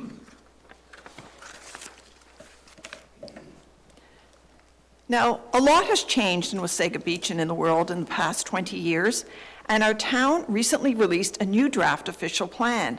This is our town's roadmap for the future, because this building and all of our lives is going to be taking place in the future. We've looked at this in depth and identified 14 ways that this application is not aligned with the town's draft official plan. I'll go over a few of these and summarize some of the others. Let's start with the infill development, which is what this is. It should be consistent with the density of the established residential area. However, we see that this density is not consistent with the established area. One of my neighbors will be speaking about this in more depth in a few minutes. Greenlands, land use for recreational opportunities will be destroyed. There's an elimination of open spaces and a reduction of the mix of the land spaces. Proposed development will occur in a manner that respects the existing density, scale of building, lot fabric, lot sizes. None of this is being respected here. The official plan allows for has an average density desire for the town, but exceptions are possible, and that is documented right in our official plan. The creation of new lots by plan of subdivision, which is what Humphreys was speaking about earlier today, it should only be permitted, will only be permitted, when proposed lots will have frontage on a public road. You heard about the 95 units proposed on private laneways. These are completely offside of the official plan. Public roads are required for safety, for access, for future transportation nodes. Private laneways fulfill none of those. Again, lot density not being respected. Any development has to be conscious of preventing the flooding of residential properties. What we're seeing here is a huge amount of diverting and blocking of existing drainage, which could lead to flooding. Several of my neighbors will be speaking about drainage and our concerns there, groundwater drainage, in a few minutes as well. Open space is not being maintained. The quality of life of the surrounding community will diminish. This is offside of what our town's official plan asks for when it talks about the need to maintain parks and open spaces. And just coming up to the end here, wrapping up our 14 ways that the application is not aligned, there's a couple of very important ones here. The new development should have sidewalks everywhere. I sure hope there's room for that. New streets to be constructed back to the municipal standards of 20 meters width. No narrow laneways. There has to be space for a 20-meter wide road, even if that means less housing. This is interesting. Dwellings having rear lot lines abutting a public street should be avoided. This proposal includes 2 new public streets on rear lot lines of existing homes on Lamont Creek Drive, meaning these existing homes would have a public street in front of them and a public street behind them. Lovely. There's a recommendation that the town secure additional parks and open spaces wherever possible, and perhaps the town can explore purchase of all or part of the subject lands, as it is many individual parcels. The trail connections is an interesting one. We heard today that there would be trail connections. Anyone that knows our community and looked at that map saw the trail connection was a circle. It's not a connection at all. And it's a circle that is mostly going through an established community and running along what's the drainage ditches right beside existing homes and backyards. And the last point, the town may require, prior to development being approved, a comprehensive secondary plan be prepared. Our community respectfully requests that you consider that a secondary plan be prepared for Wasaga Sands for its estate homes and its valuable green space.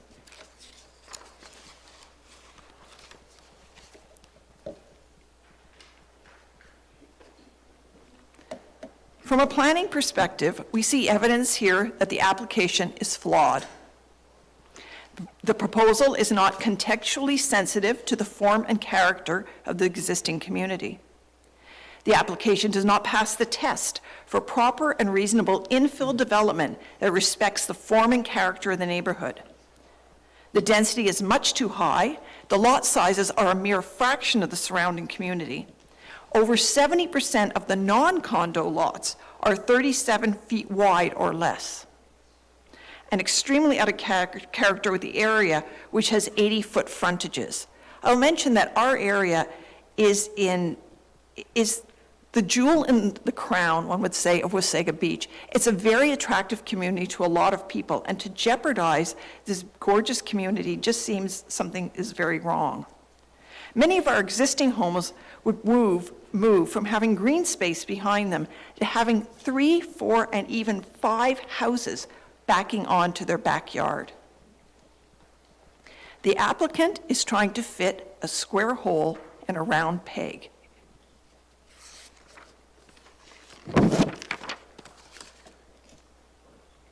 Let me share a few more numbers, and going back to our August appraisal. Our home's land value was appraised at $520,000, which worked out to $15.32 a square foot. The applicant's purchase of 98 acres for $2.5 million equals 59 cents a square foot.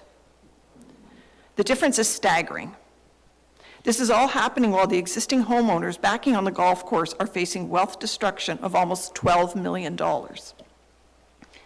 This Toronto applicant has an opportunity for massive profit if this rezoning to residential lots is approved. It would suggest that this development could still be financially viable with a fraction of the proposed density and preservation of major areas of parkland. The lands proposed for development are in fact several separate legal blocks. We ask the town to retain the open space designation of at least some of these blocks. Thank you for your time.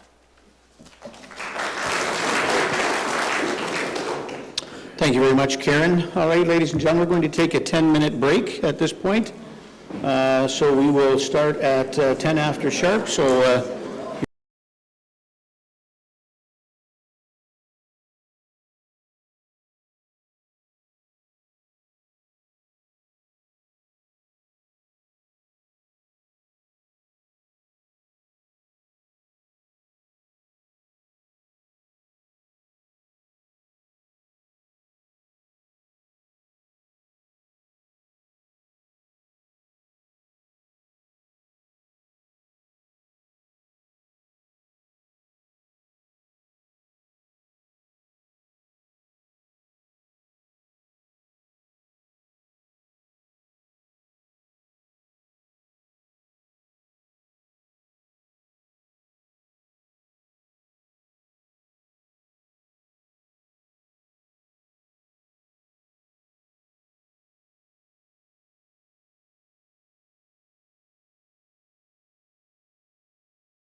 Okay, through your worship, we're live.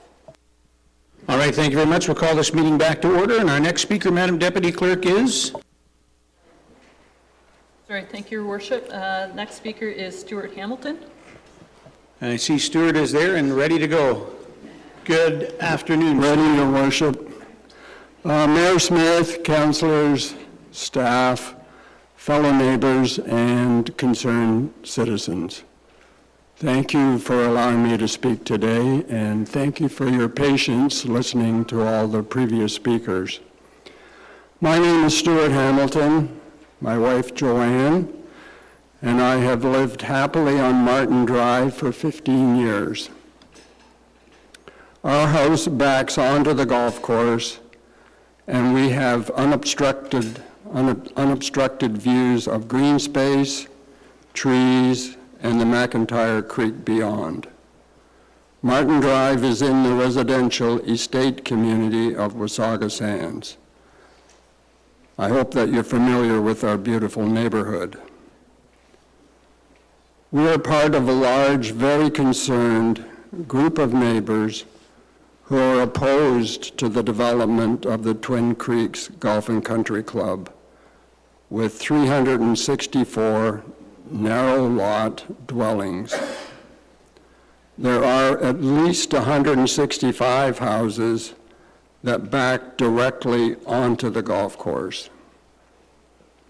Now, I know there are quite a few speakers today, so I will try to be brief in my comments and limit them to the request for a zoning bylaw amendment. I will attempt to make our objection as simple as possible for you by demonstrating that the proposed development does not comply with the official plan and zoning bylaws, as Humphreys Planning has just implied in their presentation. But before I address the technical issues as we see them, it is impossible for us to ignore the emotional issues that this request has brought upon us and our neighborhood. After a 5-year search for our home to retire to, we chose Wasaga Beach because of the lovely beaches, abundant open green space, the proximity to golf courses, hiking trails, and skiing.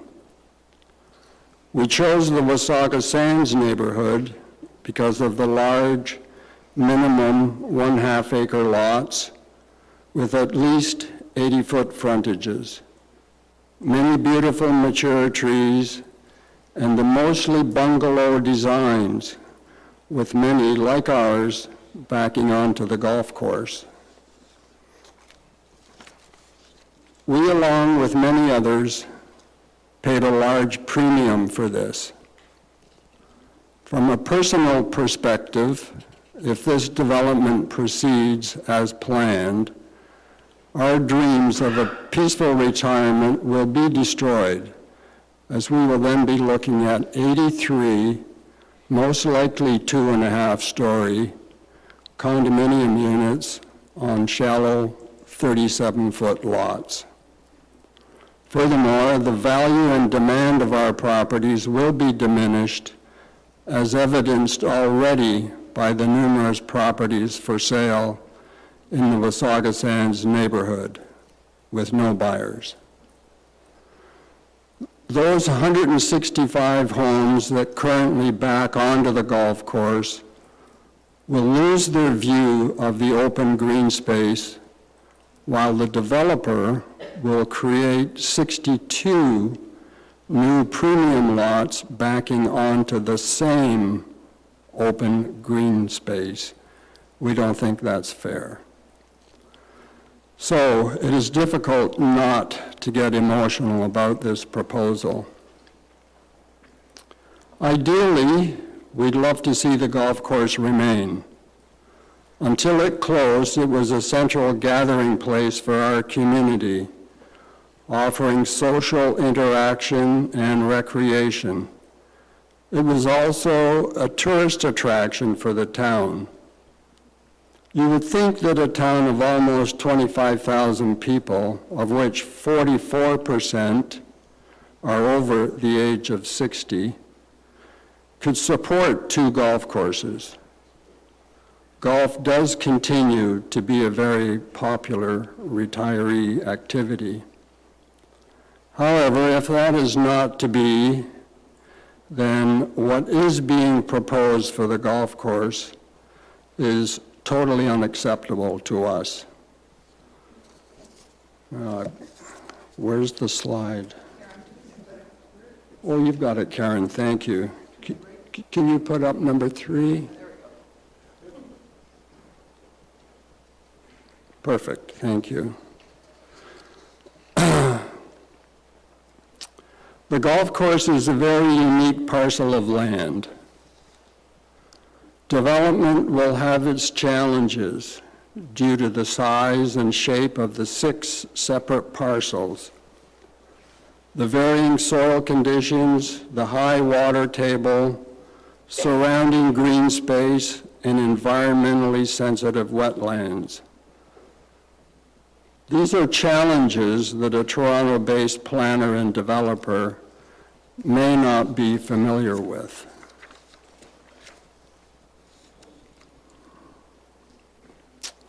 To us, it appears that the developer has tried to squeeze the most building lots onto the property as totally possible, all to achieve maximum profit with no regard to maintaining green space, preserving wetlands, and ensuring compatibility with surrounding properties. In our mind, this is just bad planning, possibly greedy. I have had an opportunity to quickly review the draft of the new official plan, and I'd like to congratulate the planning department for producing an excellent, very detailed document. But I must admit, I haven't read all 370 pages. I was very pleased to see that there was a specific section in the official plan on the Wasaga Sands neighborhood.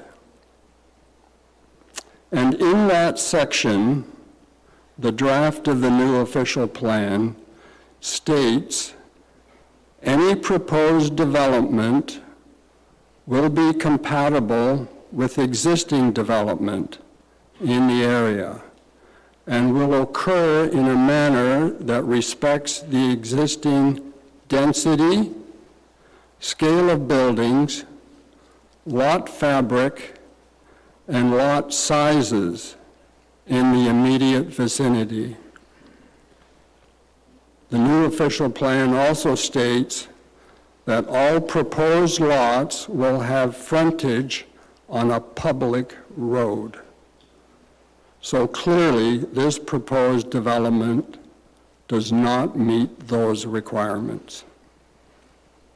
For one, 95 lots in the new proposed development front onto a private laneway. And secondly, the density is far too great for Wasaga Sands neighborhood, as I will now try to explain. Karen, if you could bring up slide, the density, no, the next one.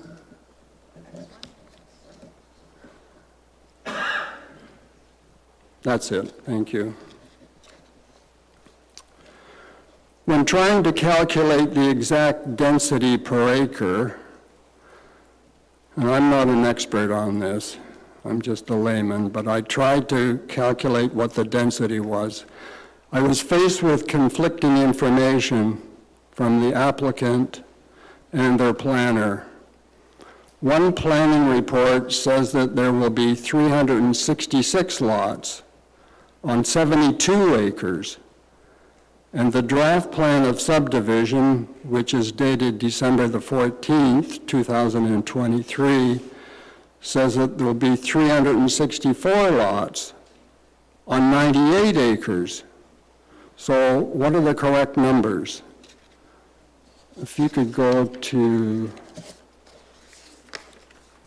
that slide, Karen, please. In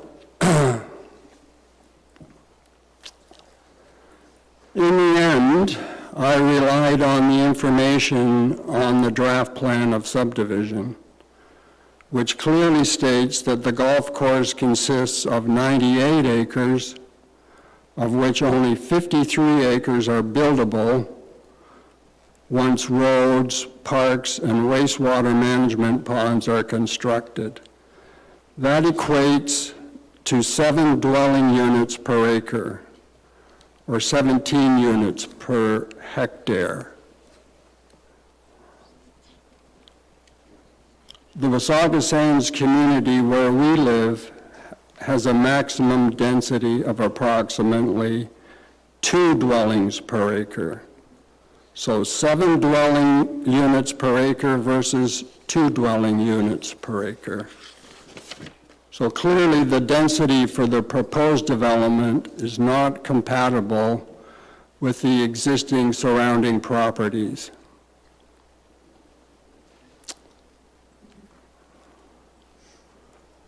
Once the new official plan is released, we assume that the zoning for the majority of the Wasaga Sands community will remain the same, which is residentially state or RE1. We do not think that the applicant's request for site-specific exceptions and a new zoning designation are compatible with the provisions under RE1 zoning.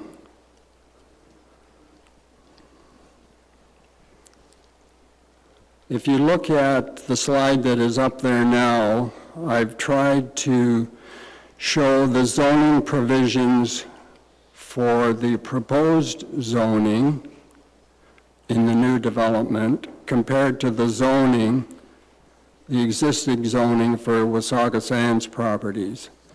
And essentially, the proposed lot sizes will be 75% smaller than the existing surrounding properties in Wasaga Sands. The lot frontages will be at least 53% narrower than surrounding properties. Lot coverages will be 1.5 times more, and building heights will be 4 feet higher than the maximum permitted under RE1. It is important to note that 197 lots that are not condominium lots will only have a frontage of 11.5 meters, or 37 feet. That represents 73% of the non-condominium lots. This is wildly out of character for the surrounding Wasaga Sands neighborhood. It is extremely compact density. Again, clearly this proposed development does not meet the requirements of the new official plan. And I was thinking last night, probably about around 3 a.m., which is very bad, 73% of the non-condo lots have frontages of 11.5 meters. And if the developer was granted the interior side yard setback requirements of 1.2 meters on each side of the house, so that's 2.4 meters, so 11.5 meters wide lot, less 2.4 for the side yards. That leaves 9.1 meters for the foundation. And then I looked on Achilles' website to look at the architectural drawings, and they're beautiful. A nice 2-story home with a built-in double-car garage. Okay. So now you've got 9.1 meters for the foundation. You build the garage. built-in garage, that's about 5.5 meters. So that leaves a width for the house at 3.6 meters. That's 12 feet. That's pretty narrow. So is that compatible with Sauga Sands? No, I don't think so. In closing, I'd like to add that when I was reading the planner's report, I was very concerned with the lack of information, conflicting information, and the quality of the presentation. And at the very end, a reference to this development having access to Keel Street. There's no Keel Street in Wasaga Beach. Therefore, we're opposing the development. Thank you. Thank you very much, Stuart. Madam Deputy Clerk, next speaker, please. Yes, Your Worship. Jerry Ibbets. Good afternoon, Jerry. Welcome. Thank you. Thank you for giving me the opportunity, Mr. Mayor and Town Council and supporting staff, members of the public. I'm going to talk on a few topics. They're fairly short in comparison to some of the other submissions. First topic that I wish to address is to speak to the retention of trees. In the Arborist report, dated the 23rd of November, 2023, under the section Analysis and Discussion, as well as under the conclusions, the following statement was made.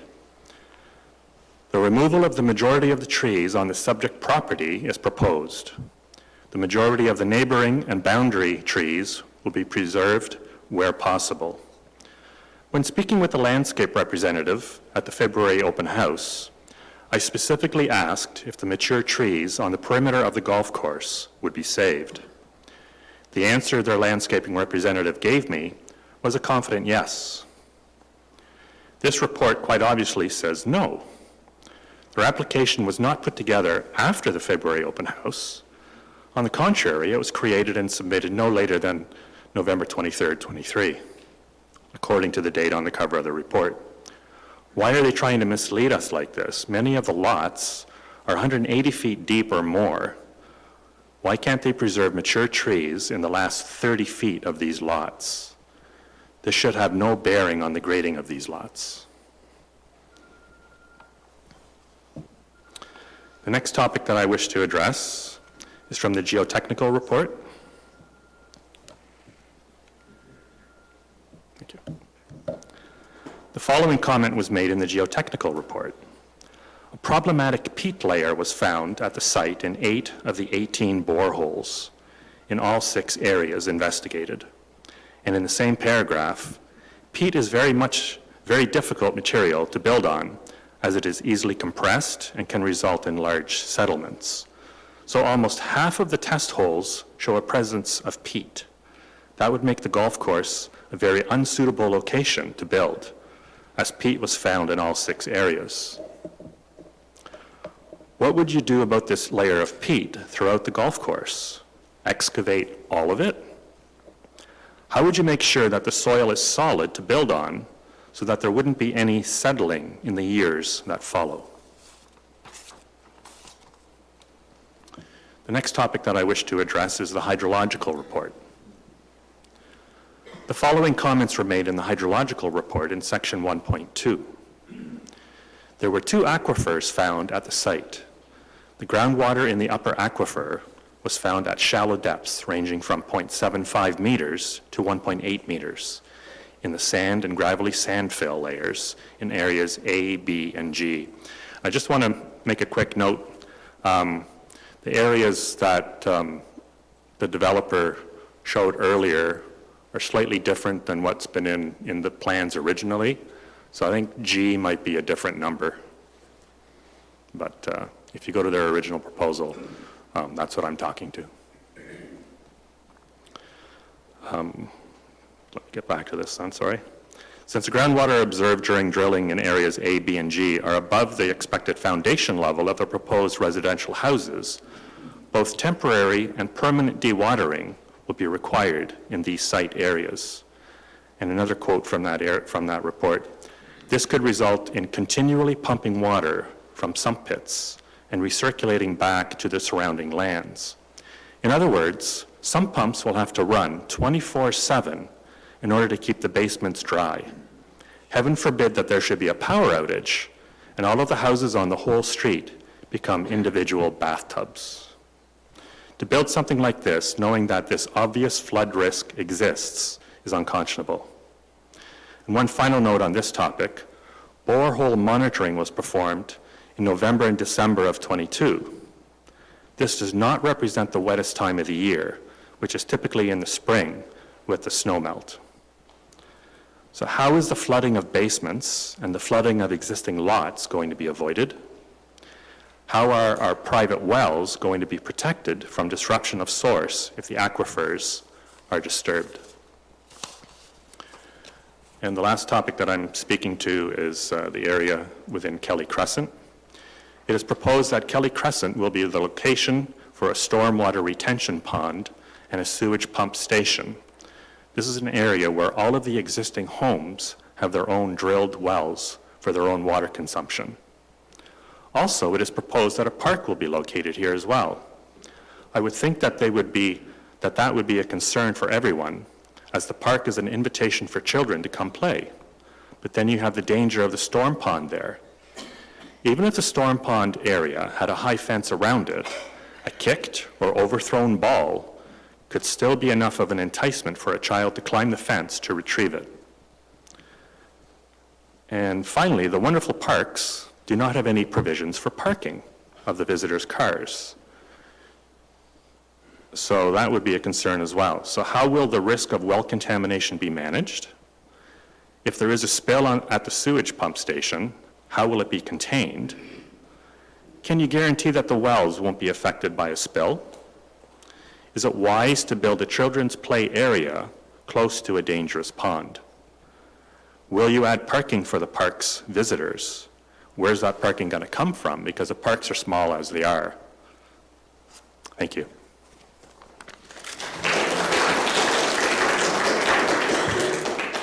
Thank you, Jerry. Madam Deputy Clerk, next speaker, please. Yes, Your Worship, it is Michael Cumming. Good afternoon, Michael. Welcome. The floor is yours. Good afternoon, Your Worship, councillors.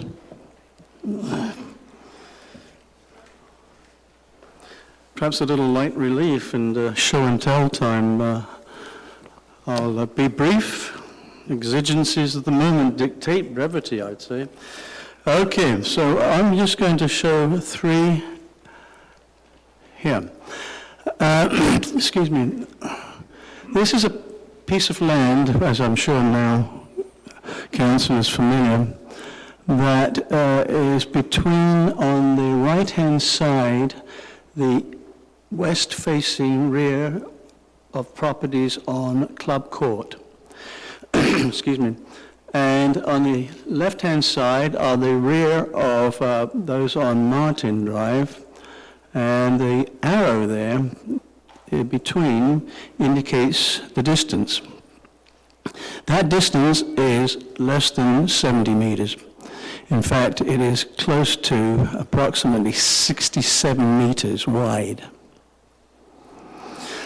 Excuse me. Now, if I may, I'm just going to refer to the standard fire truck is typically between 2.5, closer actually to 3 meters wide, the standard one. The tiller fire truck can be approximately 18.288 meters in length. It is known that at least 3 meters is needed, at least, between truck and firefighters when they're working. The usual wheelbase of a fire truck is approximately 5.375 meters. Fire trucks are wide and often long vehicles. We've just heard a little earlier that Simcoe County is reluctant to send in their trucks to service the area, if this area here in particular, but others too. given the width and the fact that it is a cul-de-sac, or would potentially be a cul-de-sac. In fact, my information is that Simcoe Waste Management is unwilling to send in trucks into an area that narrow, that long. That's a cul-de-sac of that length.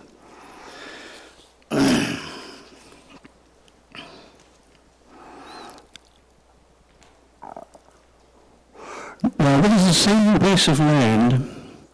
Unfortunately, we couldn't get it all in, the length of it. In fact, the length it's long. It used to be two fairways. It was the 13th and 14th fairways of the golf club. That gives some indication of the length. At the top there is the drainage pond. At the bottom are the two test wells, the hydrological test wells, right close to the cliff that drops down into the McIntyre Creek. Now, the point here is that the pond is so close, it's close to Morgan Drive. On each side, on the west and east side of that body of land, there are surface level water that drains down into that pond. The test wells, interestingly enough, are situated as far away as possible from the pond, as you can readily see. They're not even possibly halfway. They're at the very far southern end. One of them actually is the one to our right, as you look at it. It is on the edge of the cliff that drops down into McIntyre Creek. So presumably, if there is any subterranean water there, it'll drain into the creek. I don't know whether council here wishes to draw their own conclusions, but I really have difficulty with the location here, because there would be presumably very few, if any, constructed homes right there where the well is, where the test wells are. There would be, of course, between there and north up to where the drainage pond is. As I just mentioned, there are both, on the east and west sides, surface water draining into that pond. Therefore, what is and how much, if any, is the subterranean water hydrology underneath the ground? My residence is on the west side of that body of land, and it's not unusual, certainly in the winter and spring, and during heavy rainstorms in the summer, for our sump pumps to be going. Again, this is a little difficult. I don't know if you can see, but the top there, along, this is Morgan Drive, Morgan Road, and it's in green. This is another body of land on which the developer wishes to build. The proposal there is to build right along there. Just at the very, if you can see at the left-hand side, the west side, there's a road running north and south. That is Wedgwood Drive, which runs from County Road 12 north up to Morgan Road. At the top there is another drainage pond.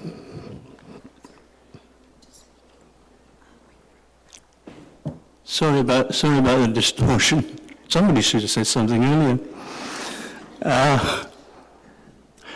So the water actually, the surface water actually drains from as far south, over a mile away from County Road 12. Both on the east and west side. From the west side, it's primarily of agricultural land, and from the east side, it is from the land where the residences are. That pond has been mentioned as our other ponds, an integral part of the environmental and ecological makeup of the area and neighborhood. I have tried here with some difficulty, again coming back to the hydrological testing wells. The only one well to cover that length of ground, that land there along Morgan, is situated, as was the previous two, at the highest elevation of the lands. It's the highest part, and it is right to the very, very west. It's not close to the pond, as you can see. It's not, and there's no other test wells along that body of land. I find it personally, I find it rather amusingly interesting that there have been so few test wells and whatever possible validity there may be as to the results of hydrological testing here for subterranean water.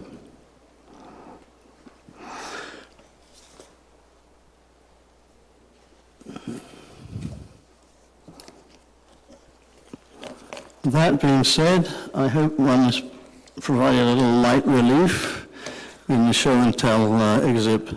Thank you very much. Thank you very much, Michael. Thank you very much, Michael. Madam Deputy Clerk, next speaker, please. Yes, Your Worship, Nigel Tennyson.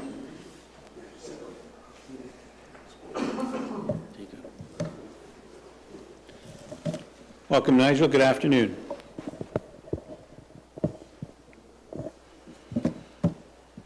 Good afternoon, everyone. My name's Nigel Tennyson, and I live on Martin Drive. I'm going to touch on drainage and secondary access roads. Others have talked or will talk about drainage in much greater detail, so I'm going to take only a high-level view of it. I do want to emphasize how much of an issue it is with us. In the course of the process leading up to today's meeting, we've met many of our neighbors who we'd never met before, and it's not long before those conversations, those initial conversations, turn to flooded basements, sump pumps that run constantly, backup generators to backup pumps. It's a delicate balance that we have in drainage in the Wasaga community and the golf course. It all fits together. And this development would put a major shock into it. Hundreds of houses, driveways, and patios on the golf course will reduce the amount of soil which now absorbs a lot of that water. Jerry talked about sump pumps in this new development that would be running constantly and recirculating water back to the surrounding lands. Well, guess who the surrounding lands are? It's us. Our basements, our sump pits, they will be working, they will be flooding. So I hope that the due process will result in looking in great detail at all of the rosy promises from the developer about drainage. Secondary access roads.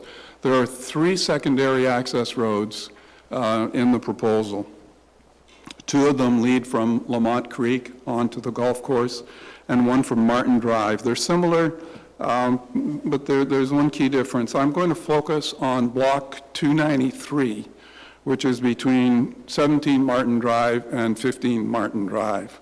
That's actually between my house and our neighbor's house, the Olson family. This is the only access block which is owned by the town. It's a long, narrow strip that stretches from Martin Drive over to the golf course. You've seen a similar picture to this one, the one on the bottom left. The circle, the red circle, it's kind of red, indicates where that block is. It stretches from Martin Drive over to the golf course, and it comes in about halfway, less than halfway down the golf course. And it's labeled as a secondary access road.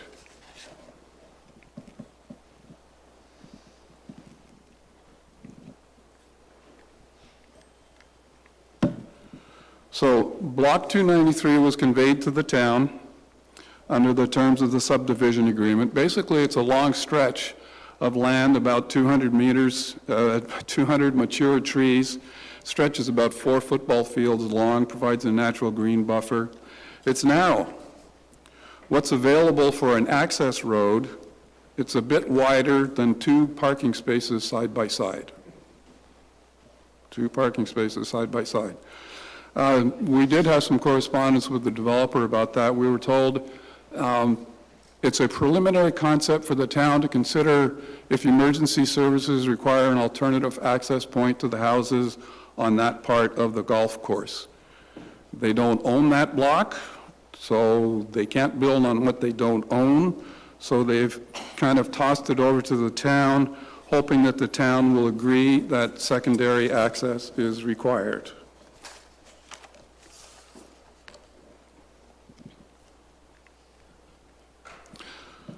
A lot of questions arise, some of which are listed on the slide.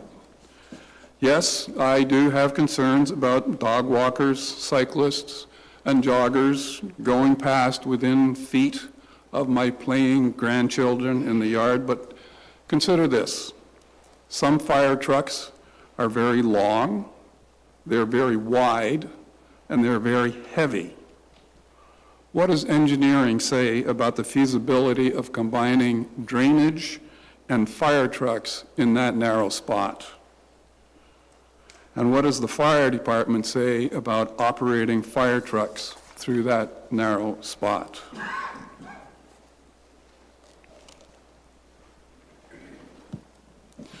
I want to come back to a question of why does the developer want this access road?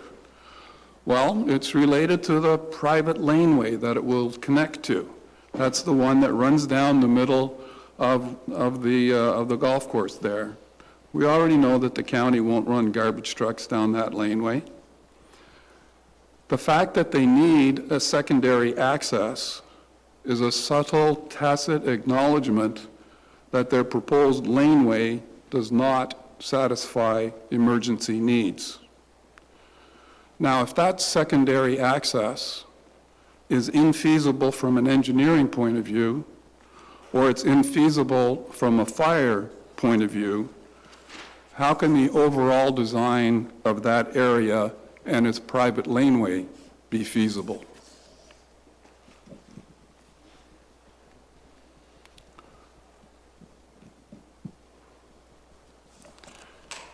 We recently had an interesting discussion with a neighbor from a few doors down.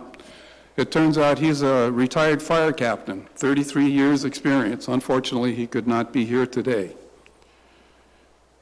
He came over one day and we were talking about the situation, and many of his concerns are listed here on the slide. A big topic that we got into was maneuverability.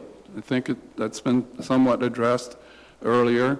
But he was very concerned with his fire experience about the maneuverability. A key feature of this private laneway through that area is that it's narrow, much narrower than a real municipal road. This narrow laneway could make it impossible for fire to operate safely and properly. He also took a look at the proposed location of the secondary access road to that private laneway. We showed him the narrow strip of land. We showed him the property lines. He looked it over. He paced back and forth. He came back and he told me, if a member of my crew ever tried to drive a truck down a road like that, it would be the last time they ever drove a truck for me. I'm looking forward to hearing what other fire professionals have to say about the matter.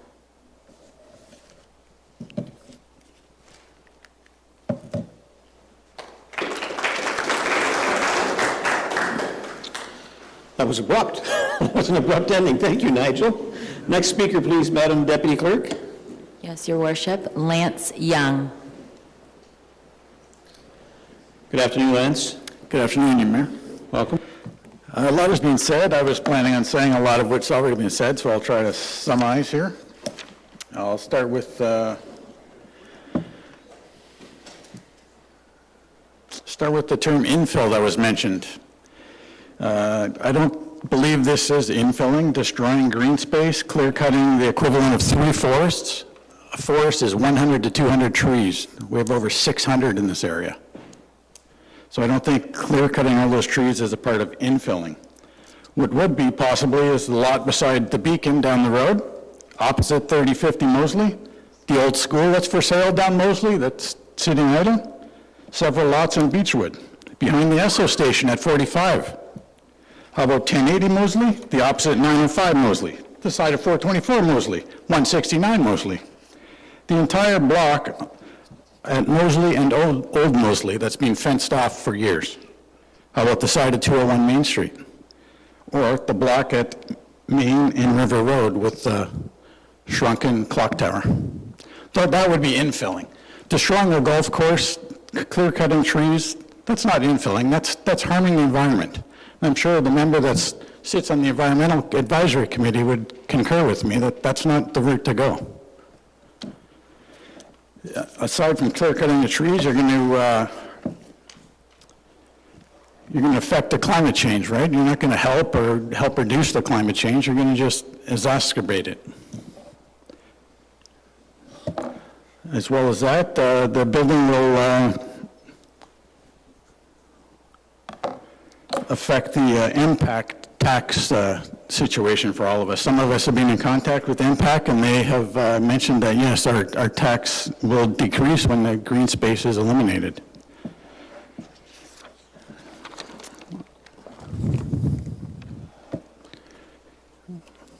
Here's a picture of my backyard right now as it sits. Go outside, have a nice lunch, look at over 12 trees that go across my backyard. They will be all clear cut, and I'll have 4 plus 1 or 2 houses on each corner looking down at me. If you can see there's a chain link fence I put up to keep my dogs in the yard. Now the top of that chain link fence at the back is roughly flush with my basement floor. I have a sump pump down there that runs continually all year. I've had to add bricks to the bottom and leave it 3 inches from the top of the well sump in order not to burn out my pump consistently. Now, when you clear cut all these trees, you put hundreds of houses back there, that's only going to expand where water moves. That's going to expand up towards the houses. In fact, the water research review that went through said that was one of the worst areas. It's the most soggiest. He hit water at the lowest, the closest to the surface, water was found. It's a potential danger waiting to happen. I've had previous basements that flooded. It is not good. You change carpets, you change drywall up your wall, you got to get rid of furniture. It's costly, and insurance companies don't like it after 1 or 2 claims. If you just bear with me while I flip through to find other comments, I'll be almost done here. I did come across bylaws stating something that you can't develop or expand on green space where there's no water or sanitary existing. Well, the south portion of this plan has no water or sanitary. It's all coming from the north end. So my question and concern is to you, what is the proximity of connecting to current sanitary? Is it a mile? Is it 100 meters?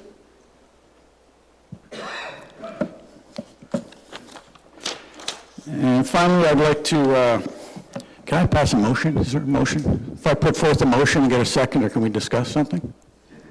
No, sorry, you can't, but it's a great try. Can we second that motion? You're on the wrong side of the Okay, sorry. Going through the town's official plans. Yeah, I'll just leave it at the pretty picture. You want to expand tourism facilities to stretch out the beach season. Well, a golf course does that. A golf course starts in April and can go sometimes till November, possibly early December, the way the climate warming's going. So the current buyer purchased a golf course. He knew that. He had an opportunity, hey, if I put in hundreds of houses, I can make hundreds of millions. Well, we don't think that's feasible, and we hope you don't think that's feasible.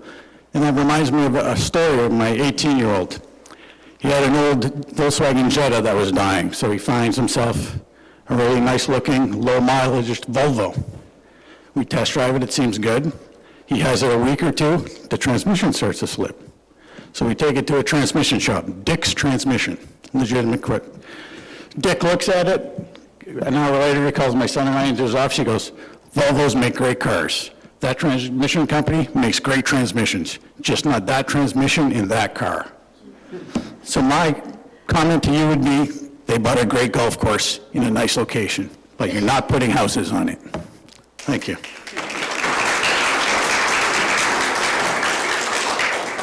Thank you, Lance, and thanks for lightening up the afternoon. All right, next speaker, Madam Deputy Clerk. Yes, Your Worship, we have Michael Reddy. He is the last presenter, part of this presentation. All right, Michael, you ready? I am. Thank All you right, very much. First time I've heard that one today. My name is Michael Reddy, and my wife Rhonda and I live at 29 Martin. So we back onto the common element condo that has 83 proposed homes on it.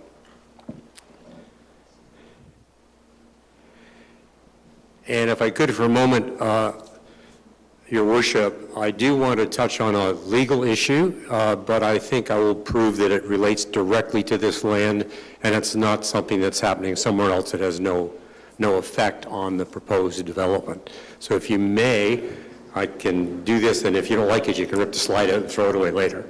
Yeah, well, what we'll do, Michael, is we'll let you start, and if we find it's not appropriate, we'll let you know. No problem. All right, thank If you. the hook can come and grab me and pull me away. What I would like to briefly talk about is Accomplished Capital, who are the owners of the property where Achilles Development is the project manager of it. Accomplished Capital is mired in litigation relating to fraud, and Excuse me, sorry, Your Worship. Thank you, Madam Clerk. So we cannot speak to that today. Okay. It's not the purpose of this meeting, so I'm going to ask you to go to your next slide and your next topic.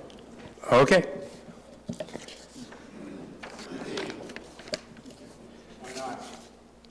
Because it doesn't pertain to the Planning Act, and it doesn't pertain to the topic at hand here.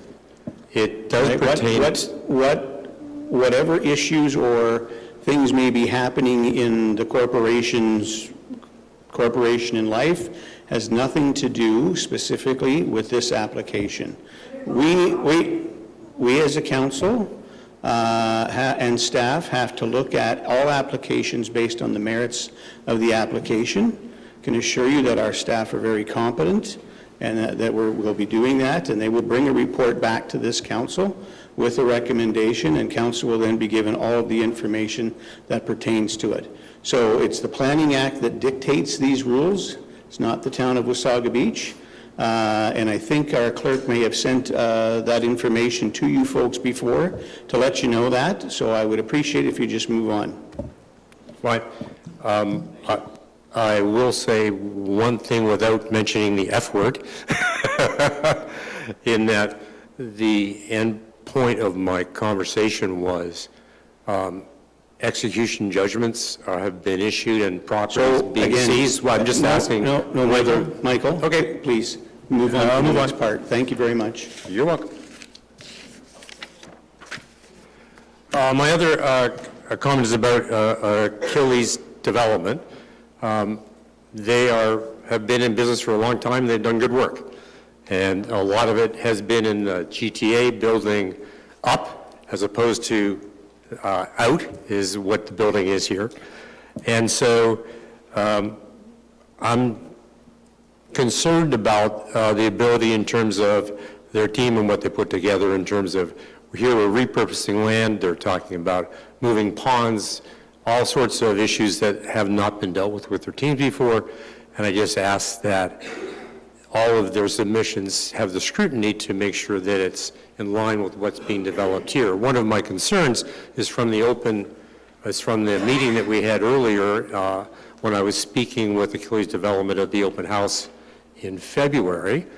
One of the representatives stood there and looked at the picture and told me the area behind my home is going to be a gated community for seniors with bungalows.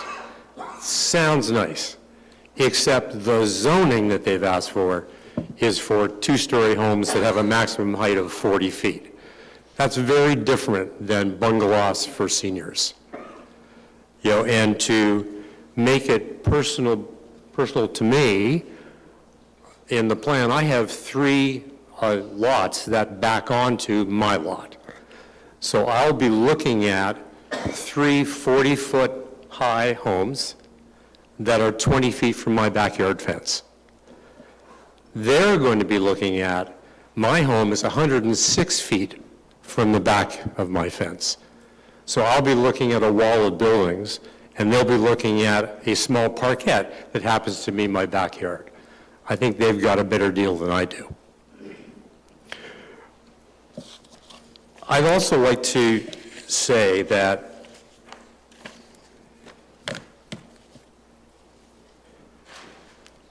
I'd love to have you wave your magic wand and say, yeah, we're not going to have any development. But that's not within your power. You can, but then you're going to be taken to the tribunal and you'll probably lose. But you do have lots of things within your power. You can say that you don't want any development unless it's on a municipal road. You don't have to allow an access point that this town owns to be able to have it used for fire trucks and emergency access, when right now it's a drainage ditch. You can do things to protect trees and habitats. You can ask for more detail about different projects and, different proposals relating to water and drainage and soil techniques and peat moss, all these things that we've been raising today. You can ask for all those things. So you can do a lot of things within your power relating to this proposed development. And I ask that you do, because you represent us. So please, protect our community. Please protect us. What's being proposed here is not good planning. And what's being proposed here isn't fair and it's not right. So thank you very much for your time this afternoon. Thank you very much, Michael. Madam Deputy Clerk. David Verdun. Good afternoon, David. Welcome. Good afternoon. I live on the corner of Red Oak and Deanna, so I don't butt directly on a golf course. However, I'm going to pull out something that golfers will recognize here. This is a distance finder that golfers do use. And when I stand on my front step and turn this on, nearest golf course is Twin Creeks. And I find out very quickly that I'm 825 yards from the center of number 1 green, last used in 2016. If I toggle forward to number 6, I find that I'm 115 yards from the center of that green. So if I went over in my side yard out of the way of the trees in front and pulled out my pitching wedge and was lucky enough to hit a nice straight shot, it could land on the green. Now, I'm a golfer who has many frustrations, and I could easily be 20 yards right or 20 yards left, but that would still be a good shot, assuming I hit it the 115 yards.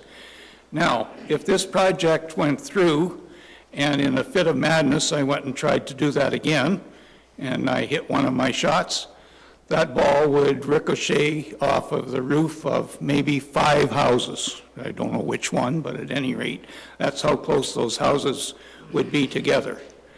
Now, I have to address the group here with my perspective as a golfer. I joined with Sauga Sands in 2011, played there until things closed in 2016. Things changed in 2014 when the original owner ran into trouble and an unknown party got a hold of the distressed asset. They operated in 2015 and 2016, but there was an ulterior motive because in early 2015, the area bisected by Red Oak was surveyed for high-density housing. Presumably the ponds would have remained intact.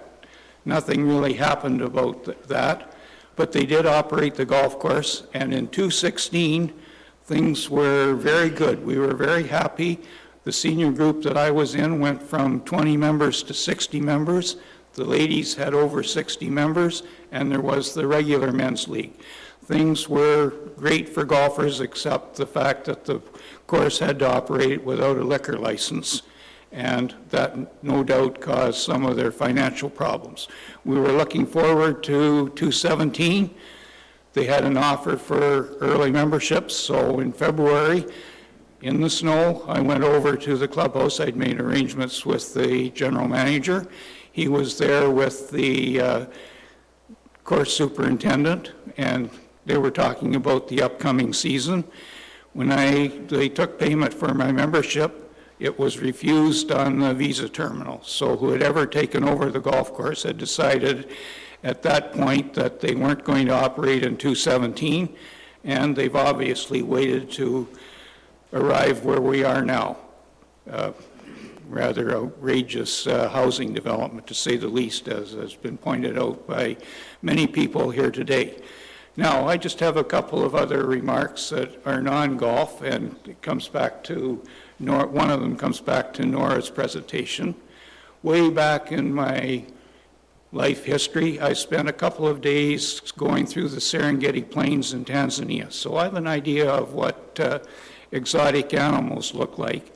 However, one of the most poignant memories I will always have is an immense snapping turtle marching along slowly from pond on number 4 to the pond on number 7. This snapper was about that big, and once in a while he got tired, so he sat down.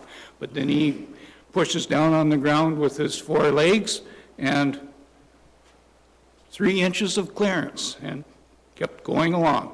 Now, I'm just wondering what's going to happen to that guy if they decide, if it's approved that the ponds can be drained and filled in. And my last remark revolves around traffic. All of these, the occupants of all of these new dwellings will definitely use 45th Street quite frequently, and over 250 of the new lots will use Knox. Now, I find at the current time that the intersection of 45th, Knox Ramblewood is very annoying and hazardous because there are no north-south designated left turn lanes. The intersection is not wide enough for what's there now, and if all these new housing developments are there, it will be even more hazardous. And I think that's enough for my input. At any rate, I am a frustrated golfer because I've lost a good facility. I'm glad that I get the carbon tax rebate to help pay for my gasoline so I can play golf at Bateau Creek. Thank you. Show of hands, is there anyone here who's not a frustrated golfer? You're not alone, David. Thank you very much. Madam Deputy Clerk? Your Worship, Valerie Smith. Good afternoon, Valerie, and welcome. Good afternoon, Your Great Honor. last name, by the way. Your Worship, rather. Sorry, I'm just going to lower that so I can actually see. My name is Valerie Smith, and I'm a resident in Wasaga Sands. I do not back onto the golf course. I'm in what they call Old Wasaga Sands on 96 Arnell. We purchased our property 6 years ago when we found ourselves in the position to retire. And it was leaving a 25-acre farm that we had managed, owned, operated for 20 years. The reason we chose the Wasaga Sands area is because it offered us the mature trees, space, wildlife, quiet streets, and large lots that we knew would be aspects of the farm that we missed. I have submitted a letter, and I'm just going to highlight a few things from that, but I've chosen to do it in the form of questions. I understand it's not a question-answer format. I do not expect answers at this time, but what I would ask is that the council take my questions and perhaps use it as a steering platform in making their decisions, which I have confidence that they will do in a way that ensures the decisions made are in the best interests of the residents of Wasaga Beach and our environment. I have a couple of points of clarification. The application that's been submitted will it be subject to the existing official plan or the draft copy of the forthcoming plan? Again, I don't expect answers, but those are questions I had. I had the opportunity to do a 10K run through the golf course yesterday, which I do on a regular basis. And as I was running through the golf course, my thoughts were wild and varied and rapid. And one of the questions I had, has every voting member of council actually walked, run, or biked through the entirety of the subject lands? If you haven't yet had that opportunity, I cannot stress enough how much you need to do that before making any decisions around this matter. When you're in the property and you're in the environment and you have the quiet and the space around you, you begin to understand what an asset it is, not just to the immediate community, but to all of Wasaga Sands.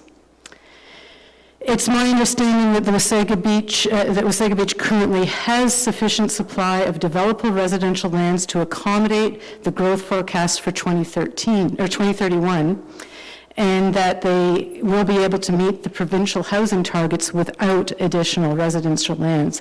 If my information is correct, in fact, Wasaga Beach Town does not need the land of Wasaga Sands to reach their housing targets. How does the proposed subdivision and application for zoning amendments protect and conserve natural hazards and natural heritage, as categories 1 and 2, in their natural state? And those can be found in Schedules A, 2, and D. That is one of the goals of the official plan, and I'm just not sure how that is going to be accomplished with this development. There's a lack of congruency between those two schedules, by the way, with respect to natural heritage and designation lands. Just because there is a roadway between properties doesn't mean the natural heritage lands end. The lands continue despite the roadway.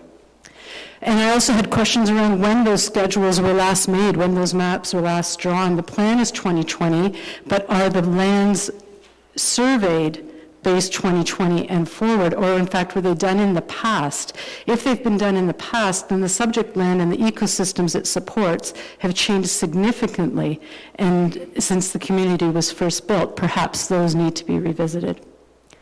How does the proposed subdivision and application for zoning amendments continue the development, maintenance, and enhancement of the system of recreational trails internal to the town?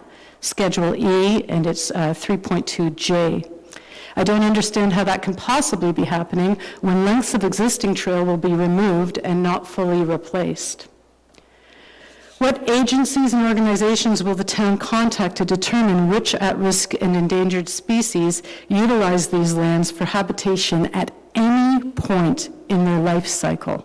13.4.9.2. Please note that the ESI that was submitted to the town in this application did not include the red-headed woodpecker as a significant species in the area, and yet I see them visit my feeder twice a day, almost daily. I've taken photographs. They've been submitted to the Ministry of the Environment, Conservation, and Parks. What other significant environmental factors have been overlooked in the application? Has the town sought the counsel of the Ministry of the Environment, Conservation, and Parks to determine the recommendations around this application? If you haven't yet, it would be a community expectation. In the ESI submitted, a detailed wetland and characterization and delineation could not be performed. That's an omission. Page 28, construction of outlets will require the removal of trees and vegetation within the Valley Land Natural Heritage. There hasn't yet been a design for the stormwater management construction submitted. How can a decision be made without that submission? Details of the dewatering program are not available. Risks of a trenchless tunneling system was noted, but again, without the details, how can decisions be made? Does the development, in fact, provide safe public streets, and does it meet the needs of the pedestrians for walking and cycling?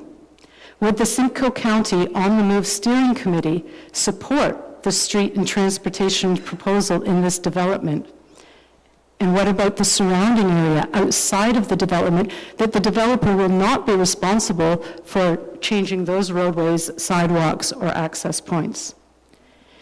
Is the town in the position to be able to financially afford to improve the surrounding community's level of safety with regard to public streets and sidewalks, or would this create an undue burden on the financial resources of the town? Specifically, the roads in the Wasaga-Anns area that, again, the developer is not responsible for. As a member of the Worsley Public School On the Move Committee, it seems the town is currently struggling to meet some of our requests with regards to safe transportation features to existing communities such as crossing guards and traffic calming strategies. If the town is having trouble reaching those financial goals, then how can further financial planning be put in place to support this new development? With the additional traffic load, road safety will also become a greater worry. Would you be able to help me understand, and I know I understand, again, you can't do it in the moment, but it was brought up earlier by Ms. Humphreys in the planning consultant forum. She spoke to a provision in the official plan that allows for a private individual landowner to seek change in zoning around open space. So what I'm a little bit confused about is that although this obviously is in place, how does the zoning amendment protect the natural heritage area from undesirable damaging forms of development, including site and topography alteration, which is exactly what the development would require? If you look at that point in the official plan, there's something I'd really like the town to note. It also indicates that the town, in fact, should consider the public acquisition of these lands so the natural resources can be enjoyed by the public and preserved as indicated in section 4.9. A sports park, whether it does or doesn't include a golf course, can take many forms. Open space can be used in many ways. Perhaps the town could consider alternate uses of this land. Does the town understand that according to the provincial policy statement 2.1.2, the natural heritage systems shown in Schedule D of the official plan, and this is important to note, are linked by the lands of the Wasaga Sands open spaces and ravines? Animals, birds, plants don't regard road boundaries. They continue from one area to another. So even if there is a gap in the heritage system, the flora and fauna are using that gap as a communication form or a transportation form between areas. Perhaps we'd be able to better understand with some explanation how the development's design has the goal of retaining the natural tree and brush cover, retaining the groups of stable mature trees, section 4.15. It seems with the destruction of all these trees, that goal will definitely not be being met. Is the town in fact maintaining the existing level of commercial to residential assessment? Or would this development yet further decrease this, placing even greater dependence on residential assessment? Does the development not in fact deplete natural buffering zones that provide drainage, encourage and protect wildlife in their habitat, assist with controlling and noise pollution? The removal of trees, ponds, and existing landscape does nothing to maintain or encourage natural buffering zones. I'm trying to skip over sections that I feel other people have done an excellent job in covering. One question, section 12.4.4 indicates that there's a percentage of lands that need to be designated to parkland. I'd just like to point out that that percentage of land cannot include natural hazard areas. So that's something for the town to really pay attention to when looking at parkland designation. Does the application not alter the boundary of the already established country community club? It seems it does, and yet in the application that was not reflected. In fact, the box no was checked off. It does not alter the boundary. Who will the town hire to complete a technical or peer review of the assessments submitted by Accomplish and Akil Developments? I'm not sure that the town employees have the level of knowledge and expertise to do that review independently. What mess may be left for the town to live with if the development is only partially completed? What guarantee can the town provide the residents that any development would progress unhindered given certain litigation that may be in place? Has the town done a parcel registry and title search on any, has the town done a parcel registry and title search or any other due diligence regarding accomplished and Akil developments? Is the town prepared to risk taxpayers' trust and support by approving these amendments, which once done, will be impossible to reverse? I'm having great difficulty understanding how the town would consider devastating a community by inserting high-density properties and destroying the unique aspects of Wasaga Sands that make it the community it is. The town, in fact, approved and promoted a long-term country club lifestyle, and that lifestyle is what the current residents purchased and expect to retain and enjoy into the future. If offering mixed housing is part of the official plan, then surely that mixed housing could and should include the estate lots in Wasaga Sands and surrounding area. If the town is looking to approve any changes to this land, it should be in the form of redeveloping the area in a park-like fashion so that all residents of Wasaga Sands have something to enjoy in the future. Thank you.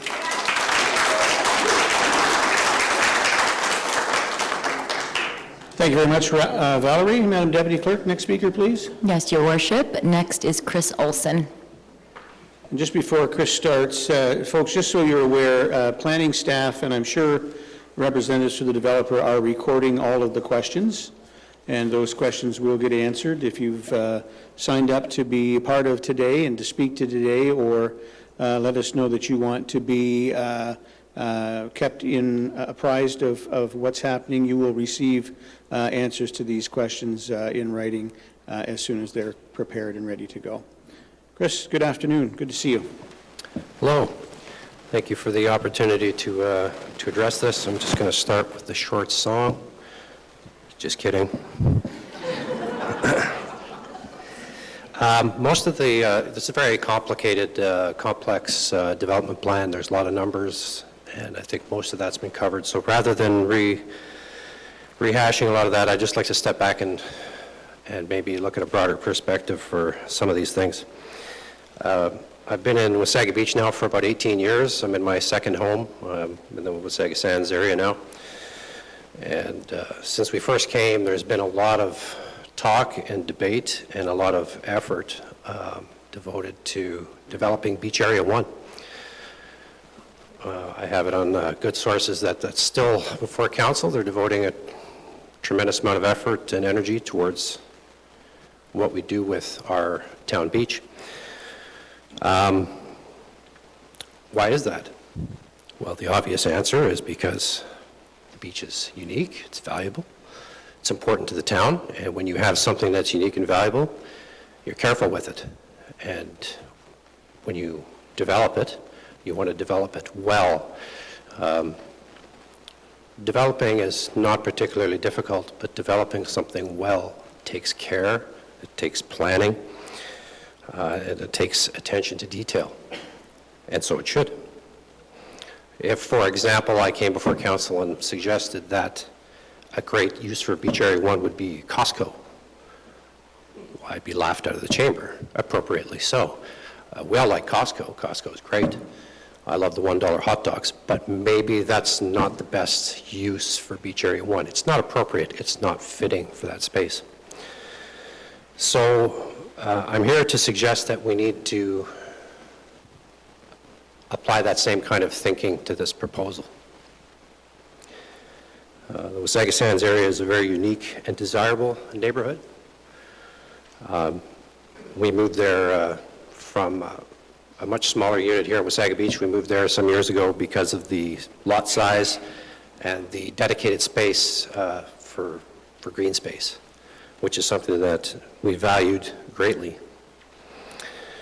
That area and areas like it set Wasaga Beach apart. I have a new neighbor. He moved in about 18 months ago. They came out from the city, and they spent a lot of time looking for homes. They were all over the, from Barrie up to, not to Owen Sound that far, but they spent a lot of time. They didn't find anything like what we have here in Wasaga. And they're excited to be there, and I know it was the same for us. That's why we're there. The characteristics of our neighborhood are rare, and we pay a premium for them.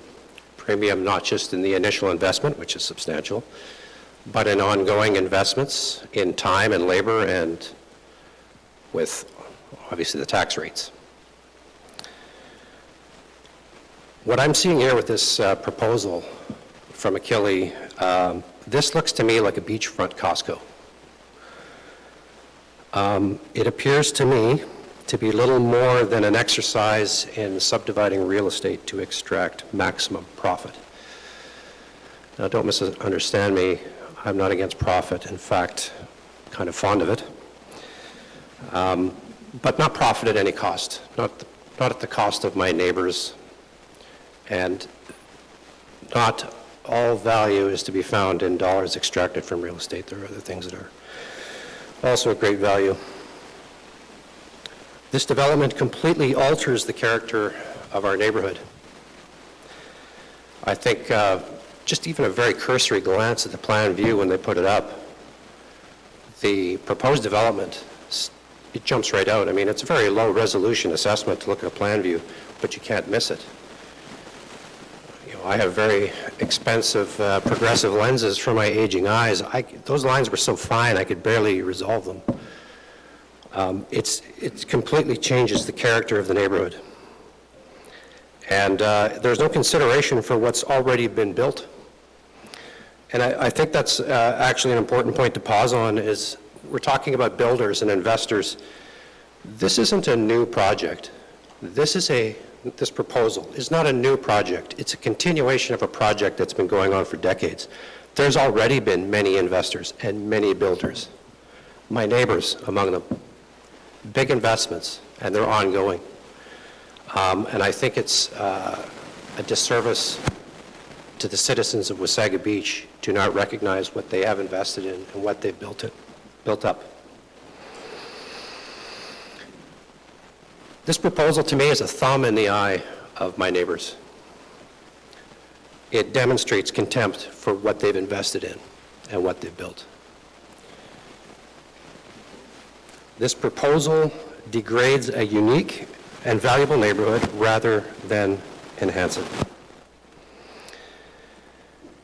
When I first came to that neighborhood, I remember saying to my wife, we were driving through, and I said, wow, could you ever imagine living here? Wouldn't that be something? The neighbor I mentioned earlier, he had a similar response. If this plan goes through, and we're forward thinking, we're thinking about what this town is going to become and what it's going to look like in 10 or 15 years. If this plan goes through, what are people going to say? Are they going to say, wow, this is amazing? I mean, I don't know what they're going to say, but I don't think they're going to say that. This plan doesn't enhance the neighborhood. It doesn't maintain the neighborhood. It degrades the neighborhood. So rather than doing what is cheap and easy, let's think long term. Let's make this neighborhood even better than it is. Let's not go to the lowest denominator. Let's think ahead to what will be long term. Let's not have a beachfront Costco. Thank you.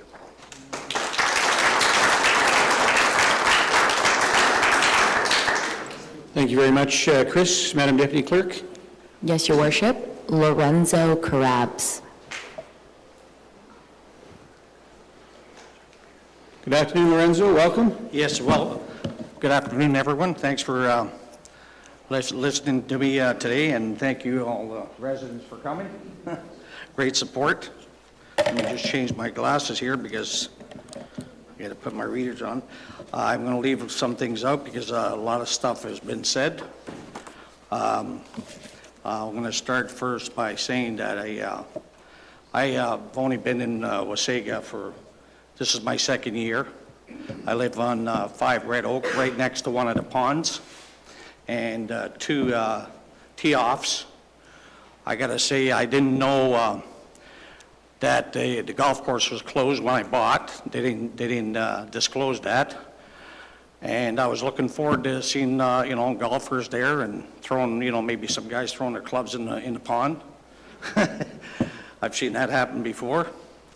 So anyway, what I'd like to say that, because of everything that's been said today, I believe that this property is not feasible for building.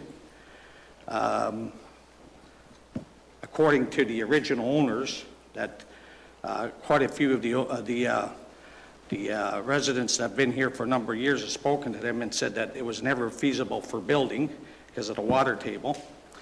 So what I would like to suggest is the town of Wasaga Beach and Simcoe County take over the land, renaming it Wasaga Beach Golf and Country Club Resort, building the golf course to a professional level, having tennis, pickleball, squash courts, indoor-outdoor pools, and conference hall.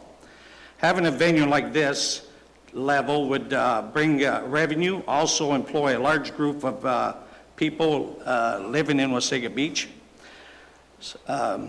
Something like this would be great for kids, teens, younger generation, and seniors. This would be an added attraction to Wasaga Beach visitors from all over Canada and other countries. I've spoken to Canada Wildlife, and they've assured me that wildlife cannot be moved. So I don't know, I've heard some rumors that the developers are saying that they're going to move wildlife. Well, according to Canada Wildlife and Ontario Wildlife, they said nothing's come across their table. When it does, they'll look into it because the wildlife cannot be moved.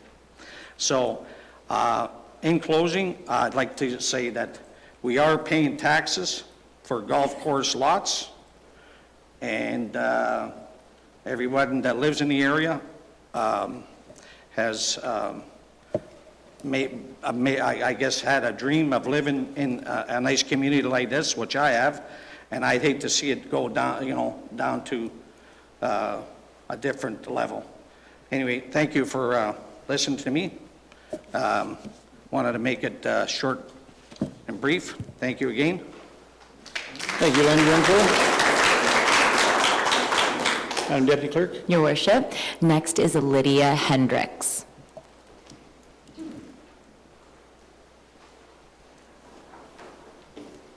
Good afternoon, Lydia. Welcome. Good afternoon. Thank you. So unlike everybody, I actually just moved into the neighborhood. It's going to be a year come June. And my family, myself, we're thinking, this is a great neighborhood. We love the space, the green. I have 3 boys. My youngest is 19, and he loves going fishing, ponding, and, catch and release. They're all in college. They've just finished. It's great. But they just couldn't wait to come back. They're like, Mom, you don't understand.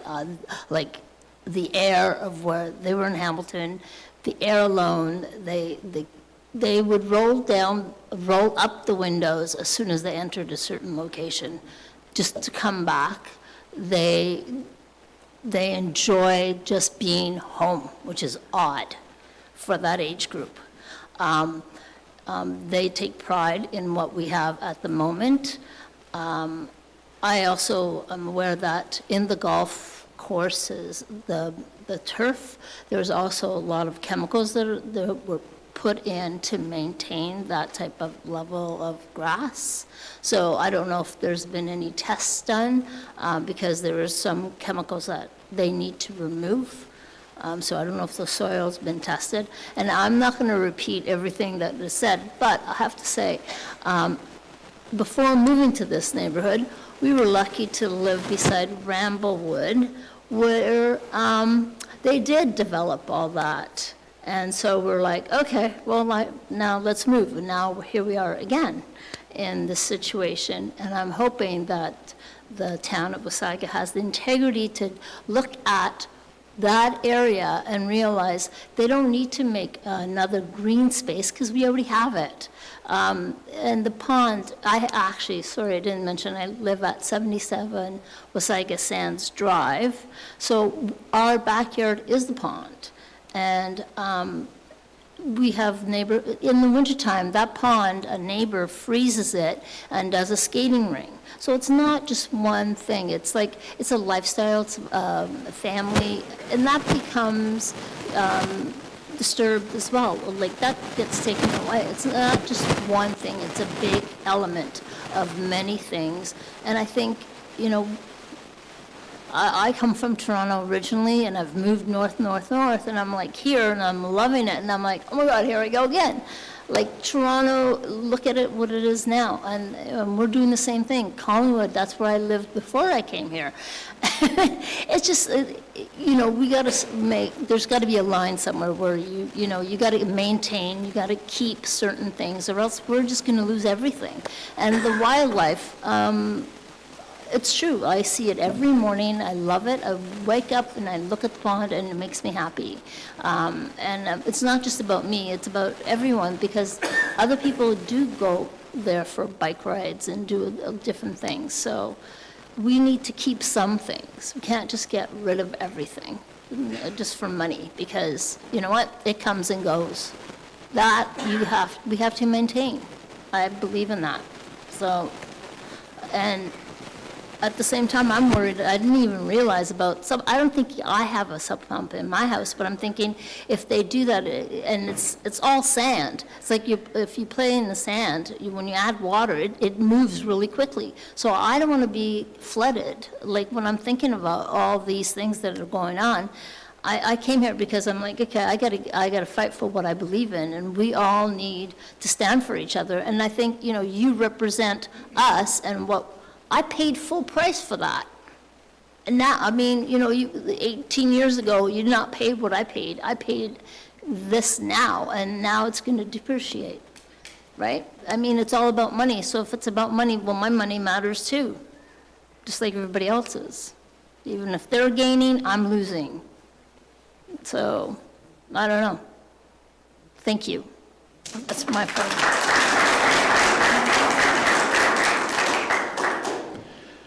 Thank you very much, Lydia. Madam Deputy Clerk? Yes, Your Worship. Next is Chris Woodward. Good afternoon, Chris, and welcome. Thank you. I'm very pleased to have heard so many claims being made about the economics and the environmental impact of this development, because I don't have to make any of them now. So thank you for that. My concerns are those of a resident of Arnhill Crescent, which is just a little ways away from the Wasaga Sands community, but it shares the common avenue of Red Oak Drive. I came to this community in 2013, so I've lived here 11 years. I came with my family. The desire was to escape the headaches, the congestion, and the traffic of Guelph. Guelph is a very nice city, but in the time that I lived there, I saw it go from a small, well-ordered city to a place filled with expansion. A lot of this expansion was caused by the aggressive development of farmlands along Highway 6 in the south end, as well as the east and west ends in the succeeding decades. In many cases, the developers of these packages of lands, what they had done was claim that they would build to a certain maximum number of units. About halfway through construction of these units, they would then claim, we are running into budget problems, we need to expand that number. And at this point, because they were already partway through development, this expansion would be allowed in order to complete the project. And so now you would have, instead of 94 units, say, in a package of land, you would have up to even 300 units in that same package of land. And this trend continued throughout the city to the point that now the two-lane Highway 6, which is two-lane for much of the central part of the city, is completely clogged, completely congested. Now, I understand that the situation of Guelph is very different from Wasaga Beach, and that we are talking about parcels of land that are on the inside of an existing neighborhood rather than on the outskirts of town in large lots.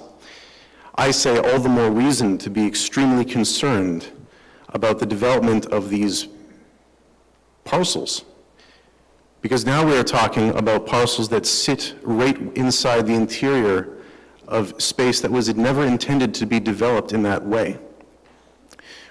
We are talking about a degradation of psychological health. Over the past 3 to 4 years, we have on and off experienced the hardships of a pandemic that caused serious harm to the many members of the community who are over 60 years of age. They were unable to see family in Toronto or elsewhere. They felt completely cut off, and many of them felt completely misinformed by those who are called to serve them as citizens. To have a parkland freely available, running through our community, when we often did not have shops or public facilities, recreation sites, was an incredible godsend, because we could walk along this beautiful treed promenade area for those 3 to 4 years and just get a sample of the wonders of nature, the wonders of creation, and then come back home. And that release of all that tension and anxiety was something too priceless. To think that we would get rid of that priceless opportunity to unload all of those tensions and anxieties is shocking to me. And that's why I would propose that the town of Wasaga Beach place those lands as publicly designated parkland so that the whole community can enjoy low traffic, clean air, low crime, low problems, and not feel that if there was to be a second lockdown, if there was to be a second pandemic, that we would have no place to go to get away from some of that distress. So that is the proposal I make to you today. Please do what you can to visit our parkland and see for yourself the blessings that we've been given as part of Wasaga Sands. Thank you.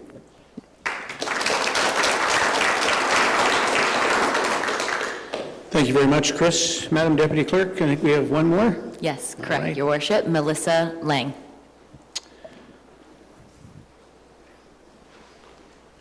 Good afternoon. Hello, good afternoon. Welcome. Thank you for working through lunch. Thank you, everyone. I would like to start. I'm Melissa Lang. I live at 107 Wasaga Sands Drive. And I would like to apologize for the coos and coodles that were my 9-year-old daughter earlier this morning during the meeting, as I am on leave, and we did move to the area of Wasaga Sands to start a family and to benefit from all the aspects of the community. As a new mother, my concerns, amongst many others that have been tabled here today, are about the increased traffic, the lack of sidewalks, crosswalks, traffic lights, anticipated protection for the safety of our young population, like my daughter that I brought today.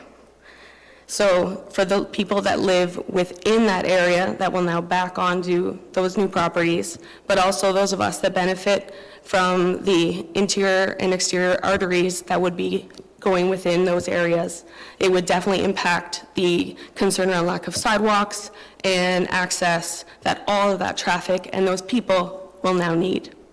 Thank you for your time.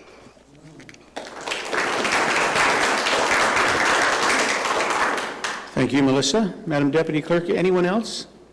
No, Your Worship, that is everybody.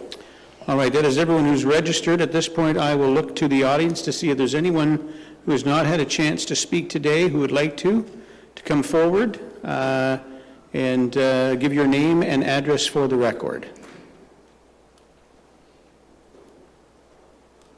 Anyone who has not already spoken today, come forward, give your name and address for the record.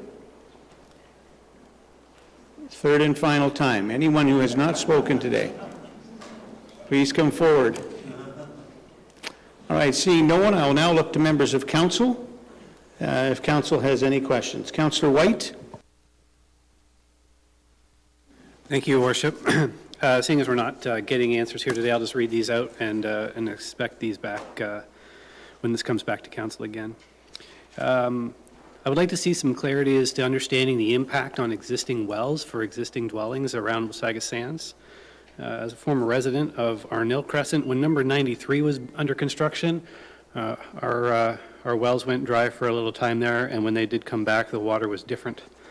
So I wouldn't want anyone else to have to go through that, so I want to know what's going on with that. Wildlife relocation, that was mentioned a couple of times throughout the questions from other people. I wasn't sure if that was real or part of a joke. I don't understand how you could relocate the wildlife. The pond on the east side of Red Oak is 160 meters long and contains 160,000 liters of water. I don't know how you would fill that in. I'd need some clarity as to what you do with the water and the wildlife within it. That was the answer to my questions. Thank you. Thank you, Councillor White. Councillor Ego. Thank you, and through you, Your Worship.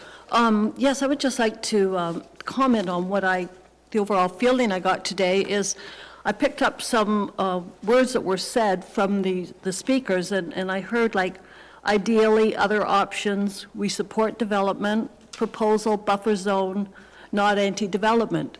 So my thought is perhaps Achilles would be able to show if they are open to other type of development, or if they've done such development, they could possibly share that. So that's basically my thought on it, that there may be something to look at some of these suggestions. Thank you. Thank you very much, Councillor Ego. Councillor DeLeo. Thank you, through you, Mr. Mayor. Both parties, thank you. Those presentations were amazing. I don't know if I'm allowed to ask these, but this is more for Achilles. It's just more clarification so when you did the lanes, the cul-de-sac lane roads, did you consider about the fire trucks, and if there's a car parked, how are they going to get through? Was that in your previous plans, or do you have plans to change that? The second thing is, were you aware that there was going to be no garbage pickup? And if you weren't, again, will you, in the future, when you're redrawing these, are you going to change that? Also, the property line, the two backyards, so the existing properties and then the new ones that are going to be built, do you have a setback meter distance that maybe you can do so that it doesn't infringe right on the property line? Are you going to consider maybe a fencing or leaving several meters so at least, some of the trees can remain, and then you can start with the property and put in, 6-foot fence, so, some trees are still left and they still get privacy. So that's basically it. All right, thank you. Thank you very much, Councillor. Councillor Timms, sorry. Thank you, Your Worship, and thank you to everyone who spoke today. You certainly raised lots of questions. One of my questions was, how will the developer maintain the trail, the naturalized trail system once, if all this development is in place? So understanding we're not getting an answer today, that is one thing that jumped out at me. Thank you. Thank you, Councillor Timms. And Councillor Belanger. Through you, the Mayor, thank you. The presentations were very comprehensive. I took a great deal of notes, and I trust so did our staff. So they, again, in the process, they just start to undertake the review of the application after this meeting. And when this comes back to council, then that would be our time to really get into some of the questions that still remain after we've gone through this process of the review, and certainly the developer is also going to get all this information and take into consideration.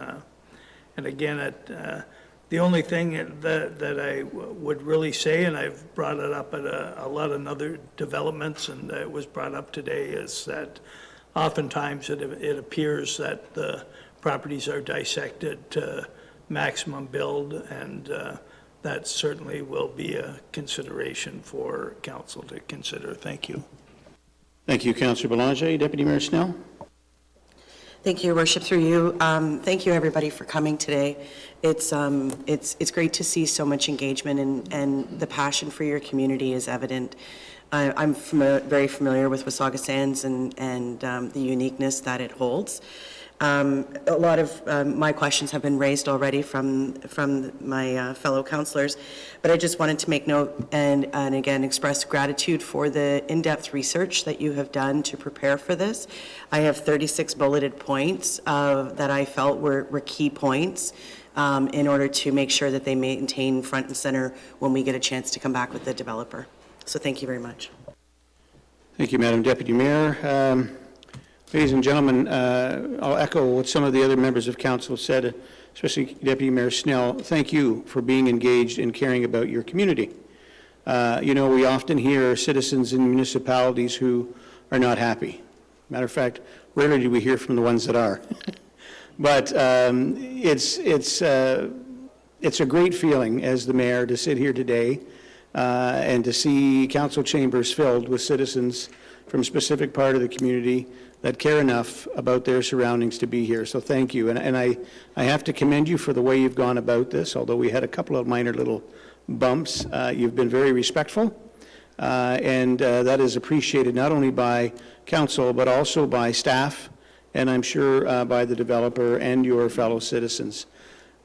I want to be clear that there's a process that needs to be followed. It's called the Planning Act, and that's what your council is doing. We're following the process, and we're following it to the T. But you're here, and we've heard you. And I can tell you that I have heard you, as have other members of council, for many months now. It's been a challenge sometimes just keeping up with emails. And so we understand the concern. We also understand the need by a developer to submit their application, have these public meetings. Staff will now go through all of the information that they've submitted. They'll go through all of your questions and concerns, and they'll prepare a report that will come back to council with a recommendation for council to consider. You'll all be made aware of that if you've registered, and you're welcome to be coming back to those meetings as well. Before we end today, I'll just turn it over to our Director of Planning, Trevor Houghton, just to wrap up and summarize the day, and then we'll adjourn the meeting. Trevor? Thank you, Your Worship. In terms of next steps, I think what we will do is allow the developer to take back all the comments that we received today, give them an opportunity to digest what they've heard and decide if they wish to make revisions to their applications or not. Following on to what you said, there will be a staff report will come at a later date. There will be a response matrix as part of that staff report, whatever the recommendation will be. It would be a response matrix that would be both done by planning staff or town staff and the developer. So I would expect that to be done as well. There was some questions regarding the peer reviewing of studies. I can advise that some of those peer reviews are being undertaken as we speak now, specifically with the EIS, and our engineering staff are also asking for some of the more technical engineering studies to be peer reviewed as well. So all of that will be taken into consideration before a staff report comes back to council. One of the other questions that was asked was whether or not the current official plan versus the new official plan, which is the one that rules the roost, if I may. In essence, what it is, it's the official plan that was in a place when the application was made or when the decision of council was rendered. That's what the OLT will look at, based on my recollection of the case law. Thank you. Thank you, Trevor, and thank you, everyone. representatives for the developer, and of course, members of the public for being here today. We truly appreciate it. And again, be rest assured that you're here, you've been heard, and that staff will take this very seriously. Have yourselves a great afternoon, and this public meeting is adjourned.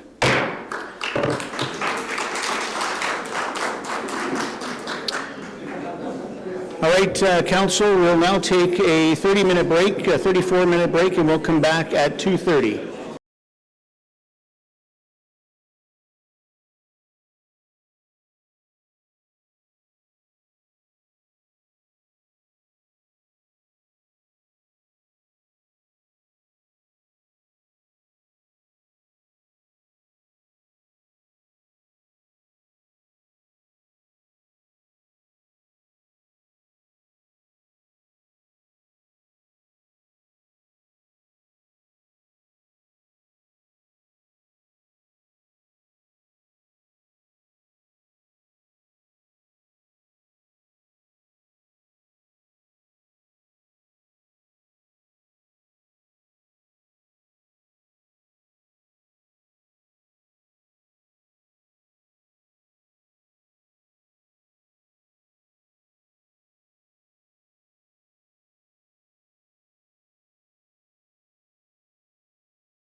Your worship, we are live.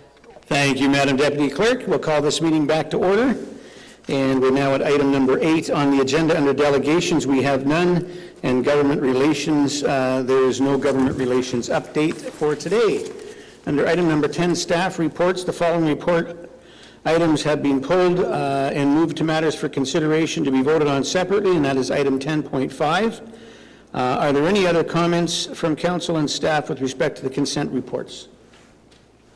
All right, seeing none, the recommendation is that the following consent list items under staff reports and all recommendations contained therein be adopted, excluding agenda items pulled from the motion and moved to matters for consideration to be voted on separately. Could I have a mover and a seconder, please? Moved by Councillor Belanger, seconded by Councillor White. All in favor? That motion carries unanimously.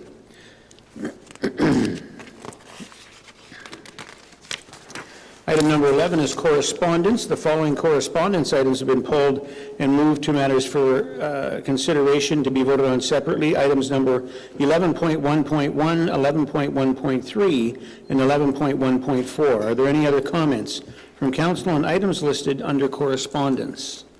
Seeing none, it is recommended that the consent list items under correspondence be received for information, excluding agenda items pulled from the motion, and moved to matters for consideration to be voted on separately. Could I have a mover and a seconder, please?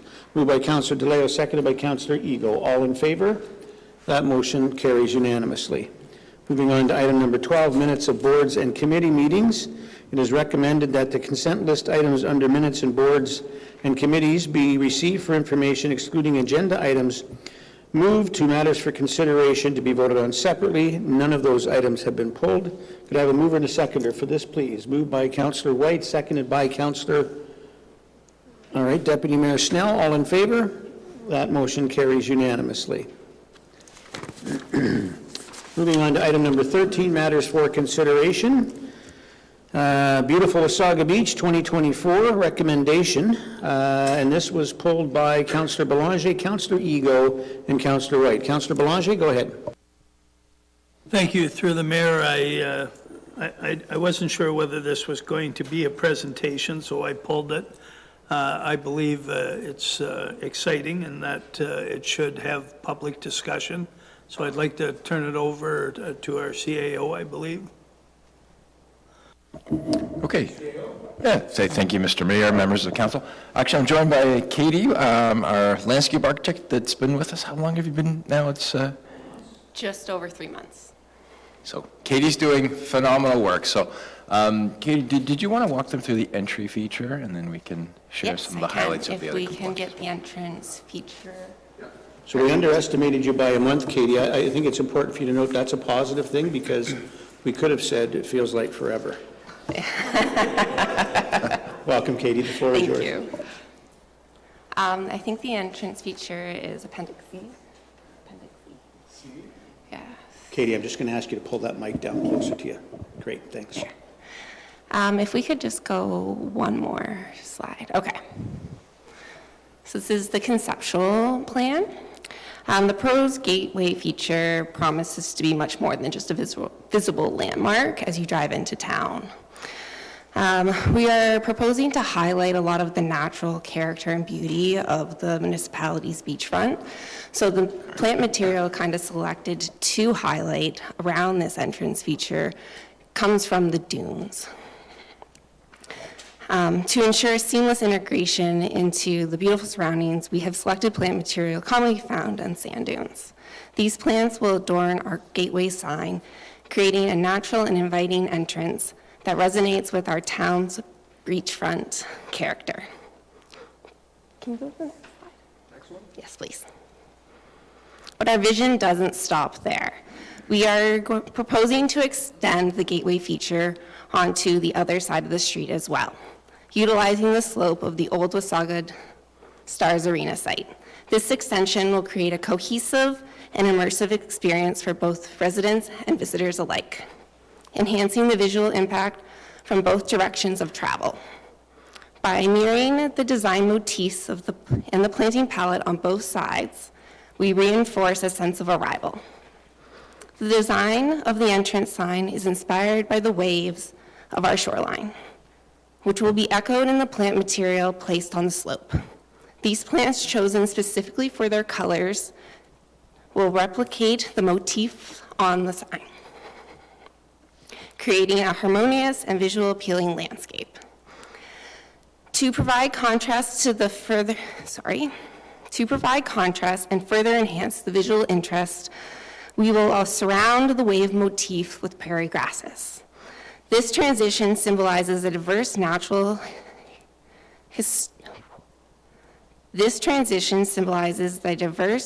landscape historically found within the region, creating and celebrating our unique ecosystem and rich biodiversity.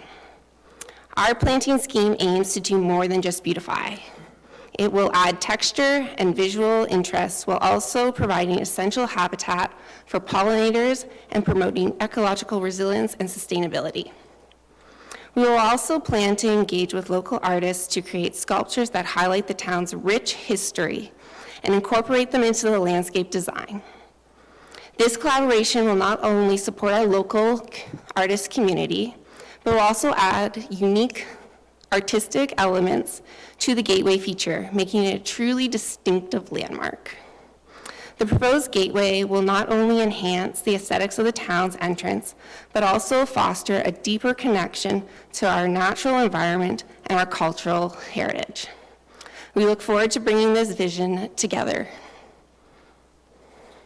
Great, thank you, Katie. Mr. CEO, anything to add? Absolutely. So this is the start of redesign of our entry features. We're going to be putting some temporary signs back in at Sunnydale and Highway 26. Those should be in any day now. But this is the first of the more permanent entry features. So we're starting on 92, and then the intention will be to redo the ones on 26 and Sunnydale as budget permits. But we want to welcome people with a grand entry to our community. I also wonder if we can put the main and back design back up as well. Excellent. So you've seen this drawing previously as well. What we are planning to do is implement this over the summer, but the intention is that it will be up and running for next summer. So we'll add elements as the opportunity present themselves. You obviously are well aware that the former ice rink, roller rink, has already been moved there thanks to the donation from Mark Crow. But what you're seeing in front of you is what we intend to have up and running for next summer. And that's important because we will be looking to relocate a lot of the special events to that area of the community as we're preparing for construction down on Beach Drive. So this is the plan that we'll be implementing over time. So it's not just the boards that you see out there today. There's more coming. There will be more added to it. I also wanted to mention with the main gateway feature, there's an opportunity for corporate sponsorship. That's something that we will be unlocking as time unfolds. So we will be putting the opportunity out there for businesses, people who are interested in contributing to the capital funds of building that new entry feature or helping us to offset the maintenance costs. And that's a program that you'll find in many communities. So that's going to be the first opportunity, and as we build more gateway features and more improvements around town, we will extend those opportunities to corporate citizens to help us offset some of these costs. And then I think the last element we wanted to touch on are the streetscaping elements. Did you want to take that one as well, Katie? Sure.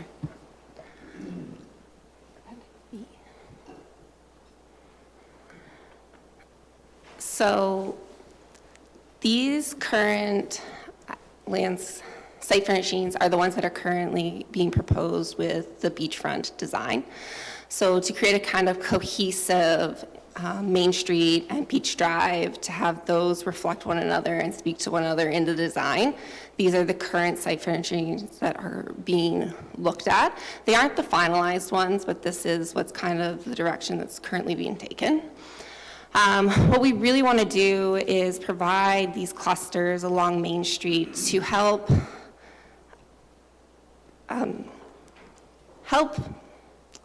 bring pedestrians into the area. So at strategical spots along the main street, we would have the benches, the trash recyclables, the bike racks, and the planters that just kind of create these pockets of amenities for people to utilize along the main street. So you don't necessarily need to drive down the main street. You can walk it, and you have these little pocket nodes of places where you can congregate or rest as you make your trip down to the beachfront. We're also recommending that we implement more bicycle racks at the beachfront to help with some of the congestion, where people in the community can choose to ride their bikes down to the beachfront and have a place to securely lock them. That's why one of the elements that we're also proposing is for the bicycle rack to be the one that would be utilized in the final design. So it can be purchased earlier, but then it will just be implemented during the construction of the beachfront, so it won't go to waste.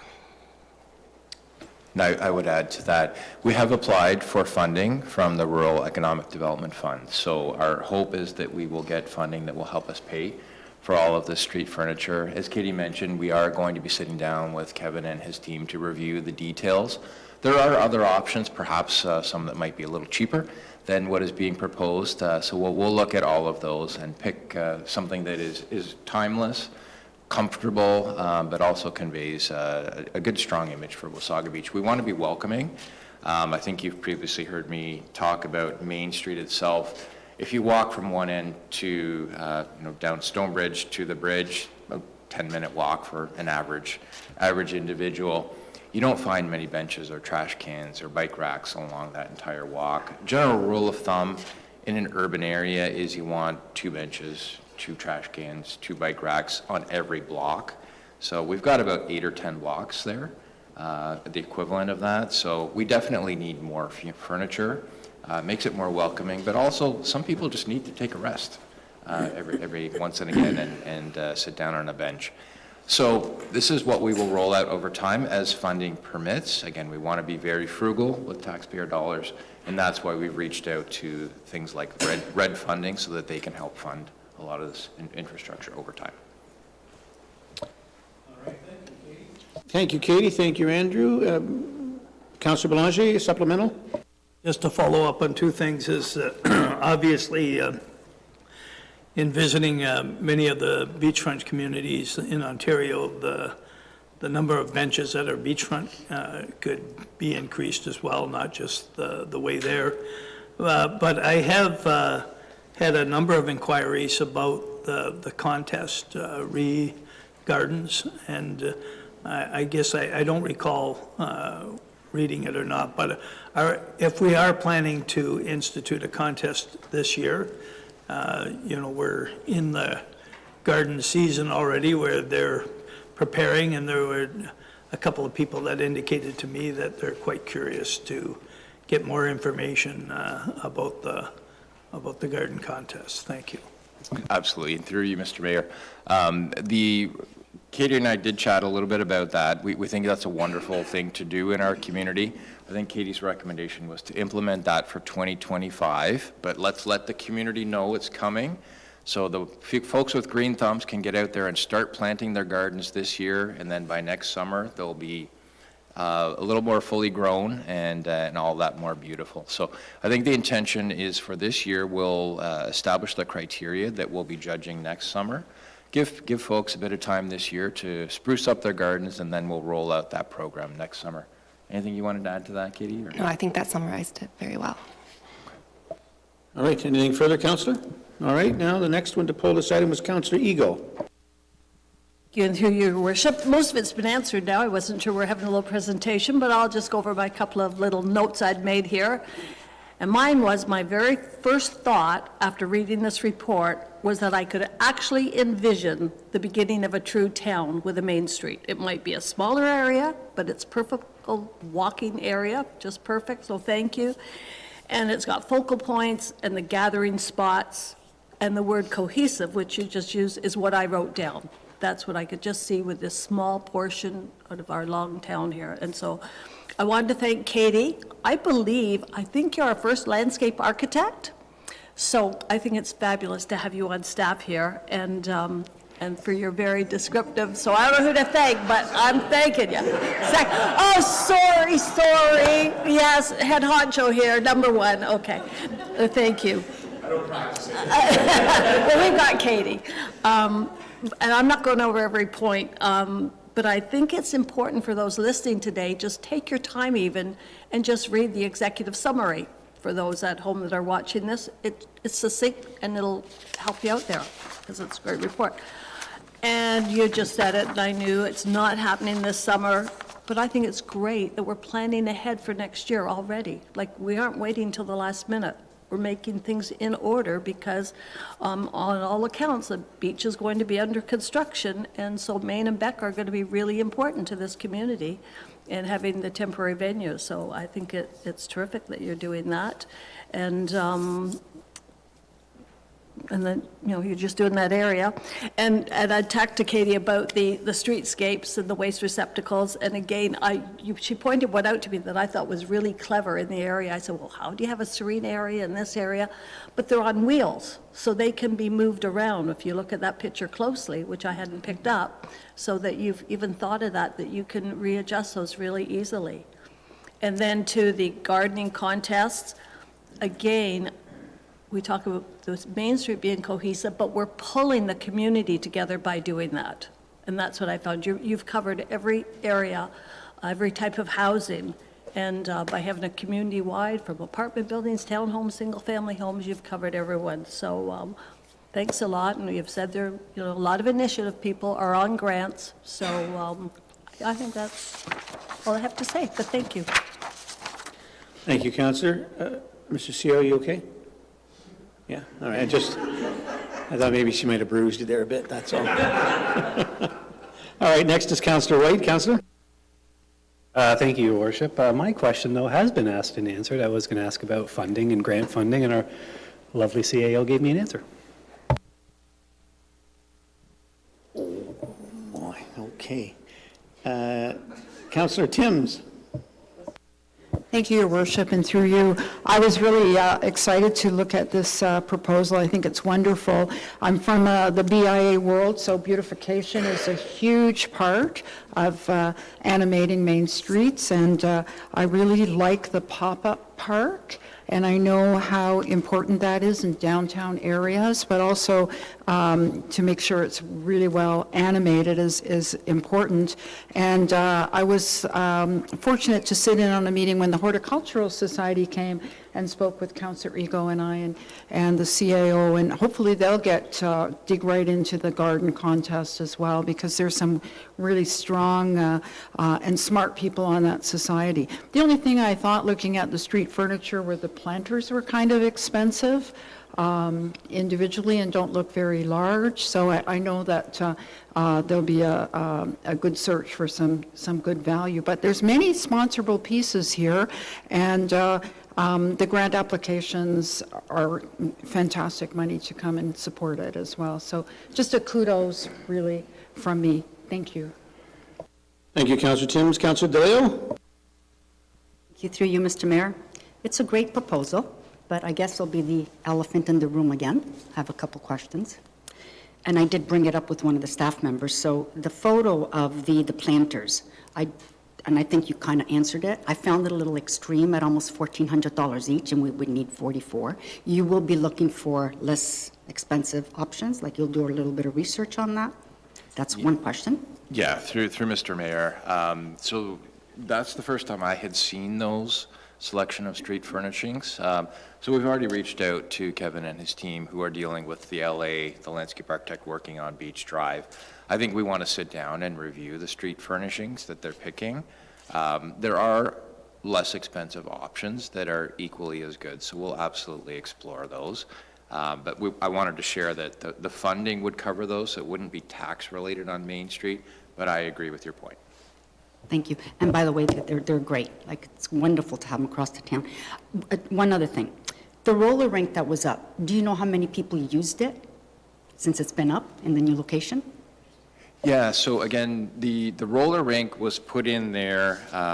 It's something that we will build on. It was officially programmed for 1 day so far, I went out and observed. It was actually, there were quite a few people there, but you do need to activate spaces. You can't just create a space and magically hope it will come to life. So that's part of a package that we will bring into play. Our events team will be bringing in the same company that rented the roller skates. That will be here, I believe it's on July 1st, long weekend. And we can look at doing that as a regular occurrence throughout the summer in the future. Additionally, once we get the other elements like food trucks, stage, that will also help bring the space to life, I think that will help. We're also looking at hanging Christmas lights around the outside of the rink. So there's more to come. Be patient as it unfolds throughout the summer. If I may? Yeah, go ahead, Councillor. The reason why I'm asking with the roller rink, is it a permanent, like the new one, will it be a permanent fixture there? The only reason why I'm asking is not everybody roller skates. So it's geared towards a certain demographic. Like, I would have liked to have seen the space where everybody can use it, whether it's seniors, 80-year-olds, 90, 50-year-olds, like everyone. So roller rinks is only for certain. So that's why I'm asking, is it a permanent thing, or are you going to interchange it with other things in there? So it's a flexible space. The idea is all the elements that you saw up on the screen, there's something for everybody there. It's family friendly. There will be bands playing for people who want to dance. We're thinking of cornhole toss, maybe outdoor ping pong tables. The rink itself can be used for ball hockey, roller skating. I guess you could do line dancing in there if you wanted. So there's no limit to the imagination of what you could use the spaces for. But the reason why we thought that was an interesting idea is, again, you've heard me say this many times, in order to build a great community, you learn from your past to inform your future. Outdoor roller rinks were a part of our DNA for many, many decades. Many of our residents remember fondly the days of going out and roller skating under the stars. So that's what we will be recreating. Again, it's not for everybody, but I know my kids were excited and they got out there and laced up their roller skates. They'd never been in roller skates. They'd been in roller blades, but that was the first time they'd ever tried on roller skates. So it's about making memories and something for everybody. So that's what we're trying to do. I have one more, if you may. Go ahead. The gateway sign, will it be like an arc? One of those arches? Because those are nice to say, welcome to Wasaga Beach. You know, when you grand entrance, or is it just a sign? Those are nice. They're also really expensive. So if council would like us to explore that, we're happy to. No, so the design that Katie showed you was a gateway sign on one side of the street with the former welcome to Wasaga Beach. What we are doing is a cheaper but equally effective option. By landscaping both sides of the street, you're getting that welcome feel that an arch creates without having to spend hundreds of thousands, even millions of dollars by physically creating an arch. So it'll serve the same purpose. Thank you, Councillor. All right, now is Deputy Mayor Snell. Thank you, Your Worship, through you. Very excited to see this come forward because it's been a long time coming to help clean up and beautify the town. So that's exciting. And bike racks. We talk about bike racks often. No. Yep. Been waiting for bike racks, so I'm excited to see that coming as well. And I think, just a reminder, I think it's really important that as we go through this process, take before and afters. Because, you know, how transformative that sign is going to be at that entrance is going to be very important to be able to tell the story and to share the updates with the public. And to also say, you know, because as we make changes, it's going to become the new norm, right? And people are going to forget at how unkept things were before. So if we could just all do that, I think that'd be absolutely amazing for updating. Thank you. Yeah, and if I could add, the little things are just as important as the big things. We all love to build arenas and schools and beachfront redevelopment, but benches and trash cans and painting murals are just as important and have just as big an impact. So we're doing a combination of both. We're thinking about the big, but we're also thinking about the small. That's an excellent point, Mr. CEO. I often say it's the little things that people really notice. And as I look around Wasaga Beach and drive through our community, although we live in the greatest community in the world, there's always room for improvement. We can always do better. And often it's the little things that we miss because we do focus so much on the bigger things. So it's an excellent point, and so happy that you're happy we're getting bike racks, Madam Deputy Mayor. Planters, down at the Good Roads and at AMO over the years, we've often seen companies that are down there with planters and you know, Christmas decorations and you name it. And there's planters that are self-watering, right? So they fill up with water and then they distribute that water as required by the plant. They may be a little more costly, but I look at the amount of effort is taken by our staff, and God knows our staff have enough to do already than to be adding to what it is when it comes to upkeep on plantings and grasses and maintaining our buildings and our sites. I would hope that staff are really looking at this type of planter so we're not having to have people go around every day with a truck and water and whatnot to water all these plants. Absolutely, and I should have mentioned that's why they're so expensive. It's not like when you go to Costco and you pick up a $45 planter. These have those reservoirs that can actually water the plants and keep them healthier, so that they do cost more when you're into that. We'll obviously still look for cheaper options, but that is why they're so different from a Costco planter, right? Excellent. All right. And no other comments or questions from council? All right, great. So we have a resolution. The recommended motion that the report titled Beautiful Wasaga to the council meeting of May 30th, 2024 be received, and that council approve the proposed Main and Beck Square project as outlined in this report, contingent on grant funding being approved, and that council approve the proposed plan for implementing targeted placements of site furnishings, clusters along Main Street, and additional bike racks at Beach Area 1 is outlined in this report, contingent upon grant funding being approved, and that the unbudgeted amount of approximately $47,200 for the furnishings cluster on Main Street be approved and funded from the casino reserves, and that council approve the implementation of a new gateway feature on River Road West, and that staff be directed to engage with local businesses to seek capital and operating sponsorships for the new gateway feature on River Road West, and that the unbudgeted amount of approximately $41,538 be approved and funded from the casino reserves minus sponsorship monies received, and that staff be directed to explore opportunities for sculptures to be located as part of the entry feature, to report back to council with recommendations for consideration, and that council approve the community-wide garden competition for 2025. Could I have a mover and a seconder, please? Moved by Councillor Belanger, seconded by Councillor Timms. All in favor? Sorry, it's a recorded vote, right? It was pulled. Madam Clerk? Thank you, Your Worship. Councillor Belanger. In favor. Councillor DeLeo. In favor. Councillor Eagle. In favor. Deputy Mayor Snell. In favor? Councillor Timms. In favor. Councillor White.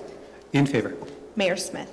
In favor? Carries unanimously. Thank you. Thank you. Moving on to item number 11.1.1 or 13.2 on the agenda. And this is to go to Nicole for the recommended motion. But before we do that, it was pulled by Councillor White. So Councillor White.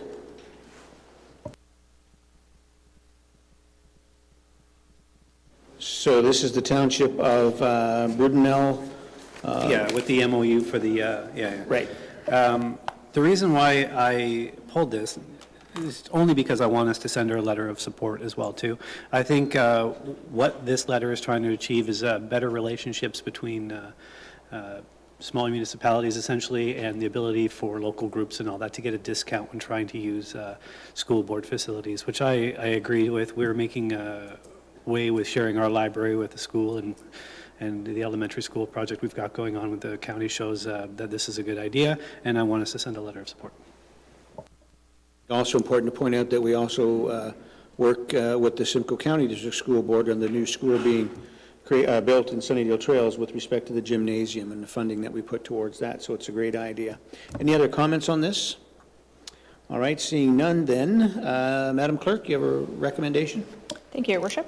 That Council of the Town of Wasaga Beach hereby supports the Town of Aurora's request to the Minister of Education for an amenity sharing memorandum of understanding with school boards for evening and weekend gymnasium use.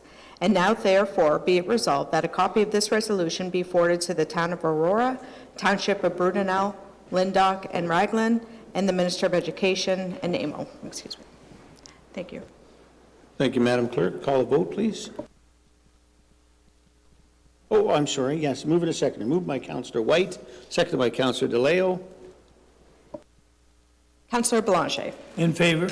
Councillor DeLeo. In favor. Councillor Ego. Favor. Deputy Mayor Snell. In favor. Councillor Timms. In favor? Councillor White. In favor, thank you. Mayor Smith. In favor? Carries unanimously. Thank you very much. Moving on to item number 13.2 or 11.1.3 in the agenda, May 13, 2024. And again, I'll move, this was pulled by Councillor Timms and Councillor White, and this is the Township of Alnwick, request for support MFIPA modernization. Councillor Timms? Thank you, Your Worship. It appears that the MFIPA has not been reviewed in more than 30 years, and today presents challenges for municipal staff that can hinder effective and efficient service delivery to the public. I'm requesting that our council support the Township of Alnwick, Haldimand in their request to the Ministry of Public Business and Service Delivery to review MFIPA and consider the recommendations of the Association of Municipal Managers, Clerks, and Treasurers of Ontario, also known as the AMCTO. Thank you. Thank you, Councillor Timms and Councillor White. Thank you, Your Worship. I could not add anything to that, so I'm here to support that. Thanks. All right, excellent. Thank you. Any other questions or comments on this? All right, Madam Clerk, you have a recommended motion? Yes, thank you, Your Worship. That the Council of the Town of Wasaga Beach hereby supports the Township of Alnwick in the request to the Ministry of Public Business and Service Delivery to review the Municipal Freedom of Information and Protection of Privacy Act and consider the recommendations as outlined by AMCTO within their submission, looking ahead, a proactive submission to modernize the Municipal Freedom of Information and Protection of Privacy Act. And therefore be it resolved that a copy of this resolution be forwarded to the Township of Alnwick, the Ministry of Public and Business Service Delivery, and to AMO. If I can get a mover and a seconder. Thank you. It's moved by Councillor Timms, seconded by Councillor White. Councillor Belanger. In favor? Councillor DeLeo. In favor. Councillor Ego. Favor. Deputy Mayor Snell. In favor. Councillor Timms. In favor? Councillor White. In favor. Mayor Smith. In favor? Thank you. It carries unanimously, and the Clerk's Department thanks Council for their support on this item. You are more than welcome, Madam Clerk. Moving on to item number 13.3 or 11.1.4, and this was pulled by Councillor Belanger with respect to the Township Lake of Bay's request for support and monetary penalty in the Ontario Building Code Act. Councillor Belanger? Thank you. Through the mayor, I don't want to get into detail right now, but certainly our municipality is moving to a AMPS program, and it will supplement our property standards or give us a new level of ability to address situations within our community. At the time that we knew this was coming, I wasn't aware that it hadn't received royal assent, and as a result, not only would I like to support the letter by the Township of Lake of Bays to give the AMPS program royal assent, but I would also motion that we send our own letter as well to reinforce that. So with that, I think on June 4th, we will be bringing forward more robust detail related to these new programs. So that's it. General Rogers, did you have anything to add to that? Absolutely, Your Worship, thank you. I count myself as one of the people that would be anxious to see this language proclaimed. I did a little digging because I found it a little bit odd that the province introduced this through Bill 177 and then at the very end just sort of yanked it out. And so before I go into that, I'd just like to say that nothing related to this would affect anything that we're bringing forward next week. The ability to have AMPS penalties associated with the property standards bylaw, which is under Section 15 of the Building Code Act, is not affected by this whatsoever. What this language would do is allow us to use AMPs for all forms of building code infractions. So it would take us out of the courts entirely and allow us to have penalties associated through an AMPS bylaw with infractions of the Ontario Building Code. Where it gets interesting, and I think what the reason for the delay is here, is that the province, through Section 34, the language in Section 34, is trying to dictate how we arrive at the penalties associated with any offenses under the building code. So it's a little bit different. They've pretty much left it up to the municipalities under the Municipal Act to arrive at the amount of the penalties on our own, only inserting the language that the penalty cannot be punitive, which I know we've all had a private chuckle about at times. But in this particular instance, it looks like they are going to regulate the amount and types of penalties that we can impose under this section of the Building Code Act. So it's a little problematic because I think we would like to have the freedom to put the penalties wherever we wanted, but they're very restrictive on what we do with our building permit fees, and it looks like they're staying true to that mindset in how they are going to deal with the penalties. General Manager Rogers, thank you. Any further questions, Councillor Belanger? Any questions or comments from other members of Council? Councillor White? I also asked for this to be pulled as well. To General Rogers' point there, the municipality probably losing control of the fee structure on this is the downside to it, but the upside is that we will hopefully get this royal assent done. And so sending this letter, I definitely support the councillor's motion. All right. If there's no other comments or questions, Madam Clerk, you have a motion for us? Yes, thank you, Your Worship. And through you to Councillor Belanger, the way that the resolution is written, it will demonstrate that the Council of Wasaga Beach does support that this be proclaimed. So therefore, that Council for the Town of Wasaga Beach support Township of Lake of Bays in their request to the Minister of Municipal Affairs and Housing to support and move forward the Administrative Monetary Penalty System, AMPS, included within Bill 177, the Stronger, Fairer Ontario Act, 2017, to royal assent. And now, therefore, be it resolved that a copy of this resolution be forwarded to the Township of Lake of Bays, the Minister of Municipal Affairs and Housing, and AMO. If I can get a mover and a seconder. Thank you, Madam Clerk. It's moved by Councillor Belanger, seconded by Councillor White. On the recorded vote, Councillor Belanger. In favor. Councillor DeLeo. In favor. Councillor Ego. In favor. Deputy Mayor Snell. In favor. Councillor Timms. In favor. Councillor White. In favor. Thank you. Mayor Smith. In favor?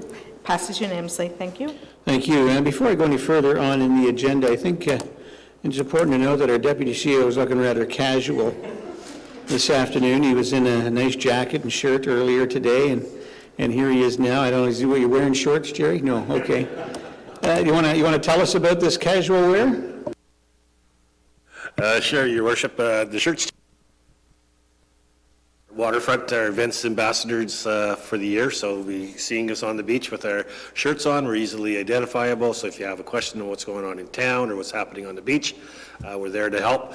They'll be augmented by a straw hat that I didn't bring with me today, but that'll come as well. So they'll be identifiable, and if you need help about what's going on in town from any member of our beach staff, here we are. I'll stand up so you can kind of see it. It's got a little bit of everything from the beach, from plovers to seagulls to water to sand, so it does look casual, but I wore it for a purpose of just letting everybody know this is coming and how to identify our staff if you're from town or from out of town.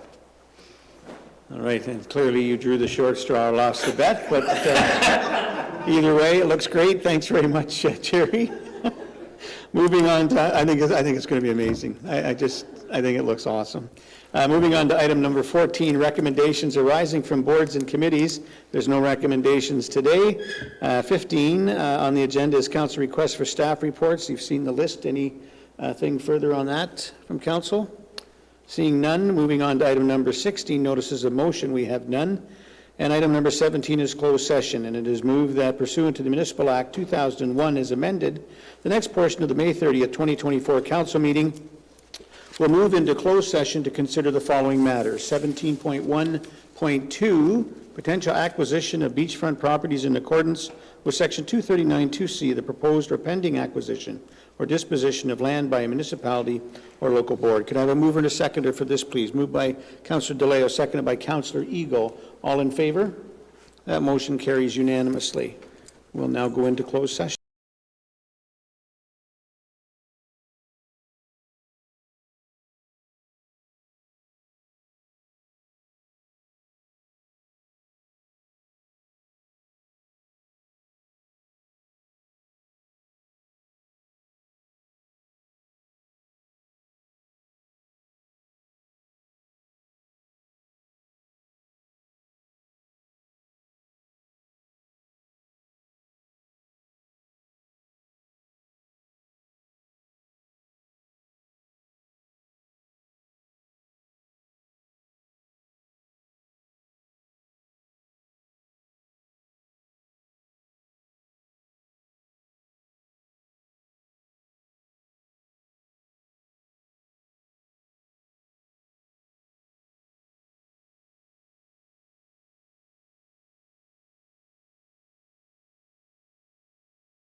Your worship, we are now live.